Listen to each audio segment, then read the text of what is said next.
श्रीगुरुभ्यो नमः। ओम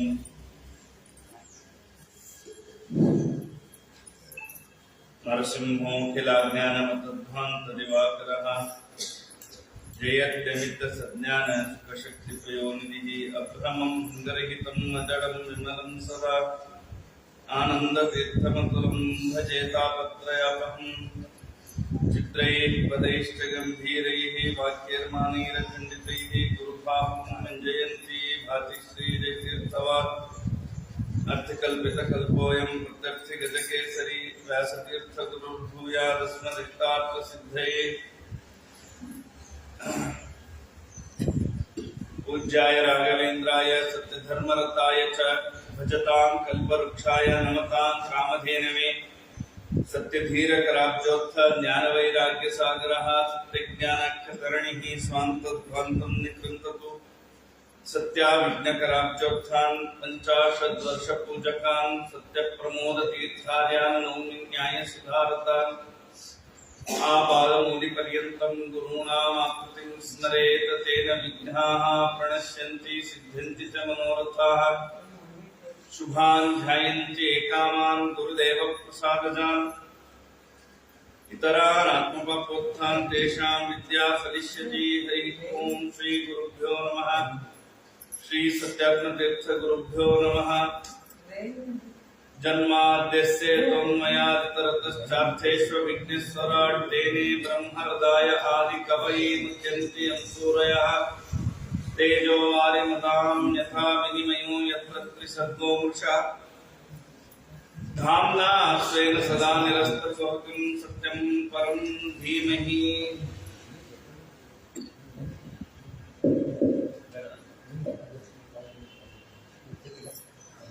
ಭಗವಂತನ ಅನೇಕ ರೂಪಗಳ ಬಗ್ಗೆ ದ್ವಿತೀಯ ಸ್ಕಂದದಲ್ಲಿ ಹೇಳ್ತಾ ಇದ್ದಾರೆ. ನಿನ್ನೆ ದಿನ ಅದನ್ನು ನಾವು ಕೇಳ್ತಾ ಇದ್ವಿ. ಗಜೇಂದ್ರ ರಕ್ಷಕನಾಗಿ ಪರಮಾತ್ಮ ಹೇಗೆ ತಾನು ಉದ್ಧಾರವನ್ನ ಮಾಡಿದ, ಮುಂದೆ ಅಕ್ರಮ ಸ್ಕಂದದಲ್ಲಿ ಇದರ ವಿಚಾರವನ್ನ ವಿಸ್ತಾರವಾಗಿ ನಾವು ಕೇಳ್ತೇವೆ. ಇದಾದ ಮೇಲೆ ವಾಮನನಾಗಿ ಪರಮಾತ್ಮ ತಾನು ರಕ್ಷಣೆಯನ್ನ ಮಾಡಿದ್ದು, ದೈತ್ಯರ ಗರ್ಭವನ್ನ ನಾಶ ಮಾಡಬೇಕು ಎನ್ನುವುದಕ್ಕಾಗಿ ದೇವತೆಗಳ ತಮ್ಮನಾಗಿ ಉಪೇಂದ್ರನಾಗಿ ವಾಮನ ತಾನು ಅವತಾರವನ್ನ ಮಾಡಿದ. 3 ಹೆಜ್ಜೆಯ ನೆಪವನ್ನ ಮಾಡಿದ, 3 ಲೋಕಗಳನ್ನು ಆಕ್ರಮಿಸಿಕೊಂಡ. ಆದ್ದರಿಂದ ಅವನು ತ್ರಿವಿಕ್ರಮ ಎಂಬುದಾಗಿ ಪ್ರಸಿದ್ಧಿಯನ್ನ ಪಡೆದ. ವಾಮನಾವತಾರವನ್ನು ಕೂಡ ಮುಂದೆ ನಾವು ಅಷ್ಟಮ ಸ್ಕಂದದಲ್ಲಿ ವಿಸ್ತಾರವಾಗಿ ಕೇಳಬಹುದು. ಏನು ವಾಮನನ ಒಟ್ಟಾರೆ ಅವತಾರದ ಸಾರ ಏನು, ಅದರಿಂದ ನಾವು ತಿಳಿಯಬೇಕಾದ ಅಂಶ ಏನು? ಬಲಿಚಕ್ರವರ್ತಿ ದೇವತೆಗಳು ಮಾಡಿದ ಅಪರಾಧಕ್ಕಾಗಿ ದೇವತೆಗಳನ್ನ ಓಡಿಸಿ ತಾನು ಅಮರಾವತಿಯನ್ನ ಆಕ್ರಮಿಸಿಕೊಂಡು ಇಂದ್ರನಾಗಿ ಕೂತ್ಕೊಂಡಿದ್ದ. ಇಂದ್ರ ಆಗಬೇಕಾದ, ಇಂದ್ರ ಅನ್ನೋದು ಹೆಸರಲ್ಲ, ಇಂದ್ರ ಅನ್ನೋದು ಒಂದು ಪದವಿ. ಅದು ಈಗ ಯಾರು ಸಿಎಂ ಕುರ್ಚಿ ಮೇಲೆ ಕೂರ್ತಾರೋ ಅವನು ಸಿಎಂ ಅಂತ, ಪಿಎಂ ಕುರ್ಚಿ ಮೇಲೆ ಕೂರ್ತಾರ ಪಿಎಂ ಅಂತ. ಹಾಗೆ ಇಂದ್ರ ಅನ್ನೋದು ಒಂದು ಪದವಿ. ಅದು ಈಗ ಪದವಿಯಲ್ಲಿ ಪುರಂದರ ಇದ್ದಾನೆ. ಪುರಂದರ ಅಂತ ಈಗ ಇರುವ ಇಂದ್ರನ ಹೆಸರು. ಬಲಿಚಕ್ರವರ್ತಿಗೆ ನಾನು ಈ ಇಂದ್ರ ಆಗಬೇಕು ಅಂತ ಆಸೆ. ಯಾರಿಗಿರಲ್ಲ ಹೇಳ್ರಿ, ಗಲಾಟೆ ನಡೀತಾ ಇಲ್ವಾ, ಸಿಎಂ ಯಾರಾಗ್ಬೇಕು ಪುರಂದರ. ಹೀಗಾಗಿ ಒಂದು ಸಣ್ಣ ತಪ್ಪನ್ನ ಮಾಡುವುದನ್ನ ಕಾಯ್ತಾ ಇರ್ತಾರೆ ದೈತ್ಯರು. ತಕ್ಷಣ ಆಕ್ರಮಣವನ್ನ ಮಾಡಿ ತಾವು ಆ ಪದವಿಯಲ್ಲಿ ಕೂತ್ಕೊಂಡ್ರು. ಬಲಿ ಕೂತ್ಕೊಂಡಿದ್ದ. ಶುಕ್ರಾಚಾರ್ಯ ಹೇಳಿದ್ರು, ನೋಡು, ನೀನು ಕೂತದ್ದು ಆಕ್ರಮಣ ಮಾಡಿ ಕೂತ್ಕೊಂಡಿದ್ದಿ, ನಿನಗೆ ಇಲ್ಲಿ ಕೂಡ್ಲಿಕ್ಕೆ ಯೋಗ್ಯತೆ ಬೇಕು ಅಂತಾದ್ರೆ 100 ಅಶ್ವಮೇಧ ಯಾಗವನ್ನ ಮಾಡಬೇಕು. ಯಾರು ಇಂದ್ರ ಆಗಬೇಕೋ ಅವರು 100 ಅಶ್ವಮೇಧ ಮಾಡಬೇಕು. ಅದಕ್ಕೆ ನಾನು ಮಾಡಿಸ್ತೀನಿ ಅಂತ 100 ಅಶ್ವಮೇಧ ಯಾಗ. 99 ಆಗಿರತ್ತೆ, 100 ನಡೆದಿರತ್ತೆ. ಇಂದ್ರನಿಗೆ ಟೆನ್ಷನ್, 100 ಆಗೋಗ್ಬಿಟ್ರೆ ಅವ್ನ ಕೆಳಗಿಳಿಸ್ತಿರ್ತಾರೆ. ದೇವರಿಗೆ ಪ್ರಾರ್ಥನೆ ಮಾಡಿದಾಗ ದೇವರು ವಾಮನನಾಗಿ ಬಂದ. ಅದಿತಿ ವಿಶೇಷವಾಗಿ ನೋಡ್ರಿ, ಈಗ ನಡೀತಾ ಇದೆ ವಯೋವೃತ ಮಾಡಬೇಕು. ನಿನ್ನೆಯಿಂದ ಆರಂಭ ವಾಸ್ತವಿಕವಾಗಿ ಫಾಲ್ಗುಣ ಮಾಸ ಶುಕ್ಲ ಪಕ್ಷ ಪಾಡ್ಯದಿಂದ ತ್ರಯೋದಶಿಯವರೆಗೆ 13 ದಿನ ನಿತ್ಯ 3 ಹೊತ್ತು ಸ್ನಾನ ಮಾಡಿ ಭಗವಂತನಿಗೆ ಅರ್ಚನೆಯನ್ನ ಮಾಡಿ ಪುಣ್ಯಾಹಾರಗಳನ್ನೆಲ್ಲ ಮಾಡಿಕೊಂಡು ದಿನಾ ವಾಸುದೇವ ದ್ವಾದಶ ಮಂತ್ರದಿಂದ ಹೋಮ ಆಗ್ಬೇಕು. ಬ್ರಾಹ್ಮಣರಿಗೆ ಮುತ್ತೈದೆಗೆ ಊಟಕ್ಕೆ ಹಾಕ್ಬೇಕು. ಇವನು ಕೇವಲ ಹಾಲು ಮಾತ್ರ ಸ್ವೀಕಾರ ಮಾಡಿ 13 ದಿನ ಒಳ್ಳೆ ಸಂತಾನ ಆಗಲಿಕ್ಕೆ ಮಾಡುವಂತಹ ಒಂದು ವ್ರತಕ್ಕೆ ಪಯೋವ್ರತ ಅಂತ ಕರೀತಾರೆ. ಶ್ರೀಮದಾಚಾರ್ಯರು ಅವತಾರ ಮಾಡುವ ಪೂರ್ವದಲ್ಲಿ ಶ್ರೀಮದಾಚಾರ್ಯರಿಗೆ ಪೂರ್ವಾಶ್ರಮದ ತಂದೆ ತಾಯಿಗಳಾದ ಮಧ್ಯಗೇಹ ಭಟ್ಟ ದಂಪತಿಗಳು ಈ ವ್ರತವನ್ನ ಮಾಡಿದ್ರು. ಇದೊಂದೇ ಅಲ್ಲ, ಇನ್ನನೇಕ ವ್ರತ ಮಾಡಿದ್ರು. ಆದ್ರೆ ಸುಮಧ್ವಿಜಯ ಉಲ್ಲೇಖ ಮಾಡುವಾಗ ಈ ವ್ರತವನ್ನ ಹೆಸರಿಟ್ಟು ಉಲ್ಲೇಖ ಮಾಡಿದ್ರು. ತೀವ್ರೈ ಪಯೋವ್ರತೈ ವಿವಿಧೈ ವ್ರತಾಗ್ರೈಹಿ ಅಂತ. ಅತ್ಯಂತ ಕಷ್ಟವಾದ ಪಯೋವ್ರತ ಅಂತ ಅಲ್ಲಿ ಉಲ್ಲೇಖ ಮಾಡ್ತಾರೆ. 13 ದಿನ ಬರೀ ಒಂದು ಲೋಟ ಹಾಲು ಕುಡಿದಿರ್ಬೇಕು. ಬಹಳ ಶ್ರಮಸಾಧ್ಯವಾದದ್ದು. ಬಿಸಿಲೇರುವ ಕಾಲ, ಶಿವರಾತ್ರಿ ಮುಗಿದ ಮೇಲೆ ಇಂತಹ ಪಯೋವ್ರತವನ್ನ ಅತಿಥಿ ಮಾಡ್ತಾಳೆ. ಯಾಕೆಂದ್ರೆ ಒಳ್ಳೆ ಸಂತಾನ ಆಗಲಿ. ಆಗ ವಾಮನ ರೂಪಿಯಾಗಿ ಪರಮಾತ್ಮ ಅವತಾರವನ್ನ ಮಾಡಿದ. ಅವನ ಉಪನಯನದ ವರ್ಣನೆ ಎಲ್ಲ ವಿಸ್ತಾರವಾಗಿದೆ. ಅವತಾರ ಆದ ತಕ್ಷಣ 6 ವರ್ಷದ ಒಟ್ಟುವಾಗಿ ನಿಂತ್ಕೊಂಡ್ಬಿಡ್ತಾನೆ ದೇವರು. ಉಪನಯನ ಮಾಡ್ತಾರೆ. ಅದ್ಭುತವಾಗಿರೋ ಉಪನಯನದ ವರ್ಣನೆ ಭಾಗವತದಲ್ಲಿ ಎಲ್ಲ ನಾನೇ ಹೇಳ್ತಾರೆ. ಮುಂದಿನ ಆಚಾರ್ಯ ಇರಲ್ಲ. 8ನೇ ಸ್ಕಂದದಲ್ಲಿ ಕೇಳ್ತಾನೆ. ಅದಾದ ಮೇಲೆ ಆ ವಾಮನ ಈ ಅಶ್ವಮೇಧ ಯಾಗ ನಡೆದ ಸ್ಥಳಕ್ಕೆ ಹೋಗ್ತಾನೆ. ಬಲಿ ನಡೆದ ಯಾಗಕ್ಕೆ. ಏನು ವಿಚಿತ್ರ ತೇಜಸ್. ಯಾವ್ದೋ ಸ್ಕೂಲಲ್ಲಿ ಟ್ರೆಡಿಷನಲ್ ಡ್ರೆಸ್ ಕಾಂಪಿಟೇಷನ್ ಇರುತ್ತೆ. ಮಗನಿಗೆ ವಾಮನಂದು ವೇಷ ಹಾಕಿದ್ರೆ ನಮ್ಮ ಮಗು ನೋಡ್ಲಿಕ್ಕೆ ಅಷ್ಟು ಮುಗ್ಧ ಕಾಣುತ್ತೆ. ಸಾಕ್ಷಾತ್ ಪರಮಾತ್ಮ ಪುಟ್ಟವಟುವಾಗಿ ಕೈಯಲ್ಲಿ ಛತ್ರಿ, ದಂಡ, ಕಮಂಡಲು ಇದೆಲ್ಲವನ್ನ ಹಿಡಿದು ಪರಮಾತ್ಮ ತಾನು ನಡೀತಾ ಇದ್ರೆ ಏನ್ ದಿವ್ಯವಾದ ಕಾಂತಿ. ಬಲಿ ನೋಡ್ತಾನೆ. ಕೊನೆ 100ನೇ ಯಾಗಕ್ಕೆ ಹೇಳಿಲ್ಲ, ಇನ್ವಿಟೇಷನ್ ಕೊಟ್ಟಿಲ್ಲ. ಆಕಸ್ಮಿಕವಾಗಿ ಒಬ್ಬ ತೇಜಸ್ವಿಯಾದ ಬ್ರಾಹ್ಮಣ ಬಂದು ನಿಂತಿದ್ದಾನೆ. ಇಷ್ಟಾನಂದ ಆಗುತ್ತೆ ಬಲಿಗೆ. ಕುಡಿಸಿದ, ಪಾದ ಪೂಜೆ ಮಾಡಿದ, ಪಾದ ಪ್ರಕ್ಷಾಲನೆ ಮಾಡಿಕೊಂಡು ಇದನ್ನ ಆ ನೀರನ್ನ ಪ್ರೋಕ್ಷಣೆ ಮಾಡಿಕೊಂಡ. ಸಿಂಹಾಸನದ ಮೇಲೆ ಕೂರಿಸಿದ ಚಿಕ್ಕಬುದ್ಧನನ್ನ. ಏನ್ ತೇಜಸ್ಸದು ವಾಮನ. ನಿನಗೇನ್ ಬೇಕು ಕೇಳು. ಪಾಪ ಚಿಕ್ಕ ಹುಡುಗ ಕೇಳಿ ಗೊತ್ತಾಗಲ್ಲ. ಅದಕ್ಕೆ ಇವನು ಅಂದ್ರೆ ಕೊಡುವಾಗ ನಮ್ಗೆಲ್ಲ ಹೆಂಗಿರುತ್ತೆ. ಆ ದಾನ ಸಾತ್ವಿಕ ಆಗ್ಬೇಕು. ಯಾವಾಗ ನಾವು ಕೊಡುವ ದಾನ ರಾಜಸ ತಾಮಸ ಆಗಬಾರ್ದು. ಎಷ್ಟೋ ಸರಿ ಅದಾಗೋಗುತ್ತೆ. ಯಾಕೆಂದ್ರೆ ವ್ಯಕ್ತಿಗೆ ಏನ್ ಇಷ್ಟ ಅನ್ನೋದನ್ನ ನಾವು ಅರ್ಥ ಮಾಡಿಕೊಳ್ಳದೆ ನನ್ನ ಅಧಿಕಾರದ ಅಥವಾ ಸಂಪತ್ತಿನ ಮದದಿಂದ ದಾನ ಮಾಡ್ತಿರ್ತೀವಿ. ತಪ್ಪು. ಬಲಿರಾಜನಿಗೆ ಅದನ್ನ ತೋರಿಸ್ಕೋಬೇಕಾಗಿತ್ತು. ನೋಡು, ನೀನು ಕುದುರೆ ಬೇಕಾ, ಕುದುರೆ ಕೊಡ್ತೀನಿ. ಆನೆ ಬೇಕಾ, ಆನೆ. ಒಂಟೆ ಬೇಕಾ, ಒಂಟೆ. ರಥ, ಊರುಗಳು ಬೇಕಾ, ಊರುಗಳನ್ನು ಕೇಳೋ ನಿನ್ನ ಹೆಸರಿಗೆ ಬರೆದು ಕೊಡ್ತೇನೆ. 6 ವರ್ಷದ ಹುಡುಗನಿಗಂತ ನೀನು ಏನಾದ್ರು ಮದುವೆ ಮಾಡ್ಕೊಳ್ಳೋ ಆಸೆ ಇದ್ರೆ ಹೇಳು, ಹುಡುಗಿ ನುಡಿ ಕೊಡ್ತೇನೆ. ಏನೆಲ್ಲ ಆಸೆ ತೋರಿಸಿದ. ದೇವರೆಲ್ಲ ಕೇಳಿದ. ಕೇಳಿ ಆಮೇಲೆ ಒಂದು ಮಾತು ಹೇಳ್ತಾರೆ. ಯಾವುದು ನನಗ್ ಬೇಡ, 3 ಹೆಜ್ಜೆ ಭೂಮಿ ಕೊಡು. ಕೋಪ ಬಂದ್ಬಿಡ್ತಾನೆ. ಯಾರ ಹತ್ರ ಬಂದಿದ್ದಿ, ಏನ್ ದಾನ ಮಾಡ್ತಾ ಇದ್ದಿ? ಬಲಿ ವಾಮನ ಬಲಿ ಹತ್ರ ಇಸ್ಕೋಬೇಕಾದ್ರೆ ಮೊದಲು ಏನ್ ಮಾಡ್ದ ಗೊತ್ತಾ? ಬಲಿಯನ್ನ ಹೊಗಳಿದ ಚೆನ್ನಾಗಿ. ಏನ್ ಬಲಿ, ಎಲ್ಲಿ ಹೋದ್ರು ನೀನ್ ಮಾಡಿರೋ ದಾನದ ಬಗ್ಗೆನೇ ಮಾತಿದೆ ನೋಡಿ. ಯಾರಾದ್ರೂ ಏನಾದ್ರು ಇಸ್ಕೋಬೇಕಾದ್ರೆ ಮೊದಲು ಅವರನ್ನ ಹೊಗಳಬೇಕು. ದೇವ್ರು ತೋರಿಸ್ಕೊಟ್ಟು. ದಾರಿಯಲ್ಲಿ ನಾನು ನಡ್ಕೊಂಡು ಬರ್ತಾ ಇದ್ದೆ. ಯಾರೋ ಆಚಾರ ಒಂದು ಒಳ್ಳೆ ಮೈಸೂರು ಸಿಲ್ಕ್ ಮಡಿ ಉಟ್ಕೊಂಡು ಹೊಂಟಿದ್ರು. ಯಾರು ಕೊಟ್ಟಿದ್ದಿ ಮಡಿ ಅಂತ ಕೇಳಿದೆ. ಬಲಿದಾನ ಮಾಡಿದ್ದು ಒಂದು. ಇನ್ಯಾರೋ ಮೈಸೂರು ಸಿಲ್ಕ್ ಸೀರೆ ಉಟ್ಕೊಂಡಿದ್ರು. ಅವ್ರಿಗೆ ಕೇಳಿದೆ, ಬಲಿದಾನ ಮಾಡಿದ್ದು. ಯಾರೋ ಬೆಳ್ಳಿ ತಂಬಿಗೆ ಹಿಡ್ಕೊಂಡು ಊಟಕ್ಕೆ ಹೊಂಟಿದ್ರು. ಈ ತಂಬಿಗೆ ಯಾರು ದಾನ ಮಾಡಿದ್ರು ಕೇಳಿದ್ ಬಲಿ. ಯಾರ ಮನೆಯಲ್ಲಿ ಏನ್ ಸಾಕು ಕೇಳಿದ್ರೆ ಬಲಿ ಕೊಟ್ಟದ್ದು, ಬಲಿ ಕೊಟ್ಟದ್ದು ಅಂತ. ಎಷ್ಟು ದಾನ ಮಾಡಿ ಹೊಗಳ್ತಾನೆ. ಉಬ್ಬಿ ಬಿಟ್ಟ ಬಲಿ. ಆಗ ದೇವರು ಇಷ್ಟೆಲ್ಲ ಗೊತ್ತಿದ್ದು ಏನ್ ಕೇಳಿದ? 3 ಹೆಜ್ಜೆ ಭೂಮಿ ಕೊಡು ಅಂತ ಕೇಳಿದ. ಸಿಟ್ಟು ಬರುತ್ತೆ ಬಲಿ. ಅದಕ್ಕೆ ವರರಾಜರು ಲಕ್ಷ್ಮೀ ಶೋಭಾನ ಪದದಲ್ಲಿ ಬಲಿ ಮಾಡಿದ ದಾನ ಇದು ಸಾತ್ವಿಕ ದಾನ ಅಂತ ಸಂಗ್ರಹ ಮಾಡಿದ್ದಾರೆ. ಯಾಕೆಂದ್ರೆ ಕೊಡುವಾಗ ನಾನು ಕೊಟ್ಟೆ, ಇದು ಇರಬಾರ್ದು. ಸರಿ ನೋಡ್ತದೆ. ನಾವು ಮಠದಲ್ಲಿ ವ್ಯವಸ್ಥಾಪಕರಾಗಿರೋದ್ರಿಂದ ಚೆನ್ನಾಗಿ ಅನುಭವ ಇದೆ. ಏನೋ ಒಂದು ಬೆಳ್ಳಿ ಸಮಯ ಹಿಂಗೇನೋ ಕೊಡ್ತಾರ ದಾನ. ಇವ್ರಂಗೆ ಇನ್ನೂ 4 ಜನ ಕೊಟ್ಟಿರ್ತಾರೆ, ಒಂದೊಂದ್ ದಿವ್ಸ ಒಂದೊಂದು ಹಚ್ಚೋದು ಅಂತ ಇಟ್ಕೊಂಡಿರತ್ತೆ. ಏನೋ ಒಂದ್ ನಿಯಮ ಇಟ್ಕೊಂಡಿರ್ತೀವಿ, ಅದನ್ನ ಎತ್ತಿ ಒಳಗೆ ಇಟ್ಟಿರ್ತೀವಿ. ಇವ್ರು ಅವತ್ತು ಬಂದಿರ್ತಾರ, ಆ ದೀಪ ಅಲ್ಲಿರಲ್ಲ. ಎಲ್ಲಾರು ಕರೆಸೋದು, ಯಾರ್ಯಾರು ಇದ್ದಾರ ಮೇನ್ ಅವರಿಂದ ಹಿಡಿದಿಲ್ಲ. ನಾನು ಕೊಟ್ಟಿದ್ದು ಯಾಕೆ ಇಟ್ಟಿಲ್ಲ, ಯಾಕೆ ಹೇಗಿದೆ ಕೊಟ್ಟಾಗಿ ದಾನ ಮಾಡಿ ಆಗಿ ಅವತ್ತು ಹಚ್ಚಿದ್ರು, ಅಲ್ಲಿಗೆ ನಂದು ಮುಗಿದೋಯ್ತು ವ್ಯಾಪಾರ. ನಾನು ಕೊಟ್ಟಾದ್ಮೇಲೆ ಅದನ್ನ ಮರೆತು ಬಿಡಬೇಕು. ಏನ್ ಮಾಡ್ತೀವಿ ನಾವು ಅಂದ್ರೆ, ನಾನು ಕೊಟ್ಟದ್ದನ್ನ ಇವರು ಬಳಸ್ತಾ ಇದ್ದಾರೋ ಇಲ್ಲ ಅದನ್ನ ದಿನಾ ಬಂದು ನೋಡೋದು. ಅವ್ರಿಗೆ ಇಸ್ಕೊಂಡವ್ರಿಗೆ ಎಷ್ಟು ಹಿಂಸೆ ಆಗಿರತ್ತಂದ್ರೆ, ಅಪ್ಪ ಇದನ್ನ ವಾಪಸ್ ಕೊಟ್ಬಿಡ್ಬೇಕು ಇವ್ರಿಗೆ ಅನ್ಸಿರತ್ತೆ. ಅನೇಕ ಕಡೆ ಹೀಗೆ ಹಿಂಸೆ ಹಾಳಾಗ, ಅಥವಾ ಈ 4 ಜನ ಫ್ರೆಂಡ್ಸ್ ನ ಬಳದವ್ರೆಲ್ಲ ಕರ್ಕೊಂಡ್ ಬರೋದ್ ಮಟ್ಟಕ್ಕೆ. ಅದಕ್ಕೆ ದರ್ಶನಕ್ಕಲ್ಲ, ನೋಡಿ ಅಲ್ಲಿ ಇಟ್ಟಿದಾರಲ್ಲ ದೀಪ, ನಾನೇ ಕೊಟ್ಟಿದ್ದು ಹೇಳ್ಕೊಳ್ಳಿ.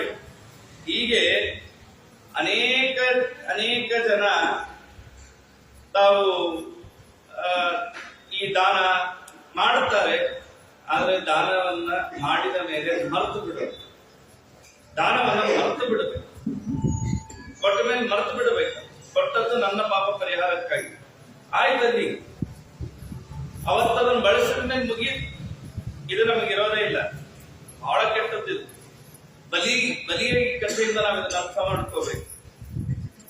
ಏನ್ ಮಾಡದ ಬಲಿ? ಇವೆಲ್ಲ ಅಸ್ತ್ರ ವಾಮನ ಏನಂದ, ಬೇಡ ನನಗೆ 3 ಹೆಜ್ಜೆ ಭೂಮಿ ಕೊಡು. ಸಿಟ್ಟು ಬಂತು ಬಲಿ, ಏನ್ ಅನ್ಕೊಂಡಿ ನೀನು?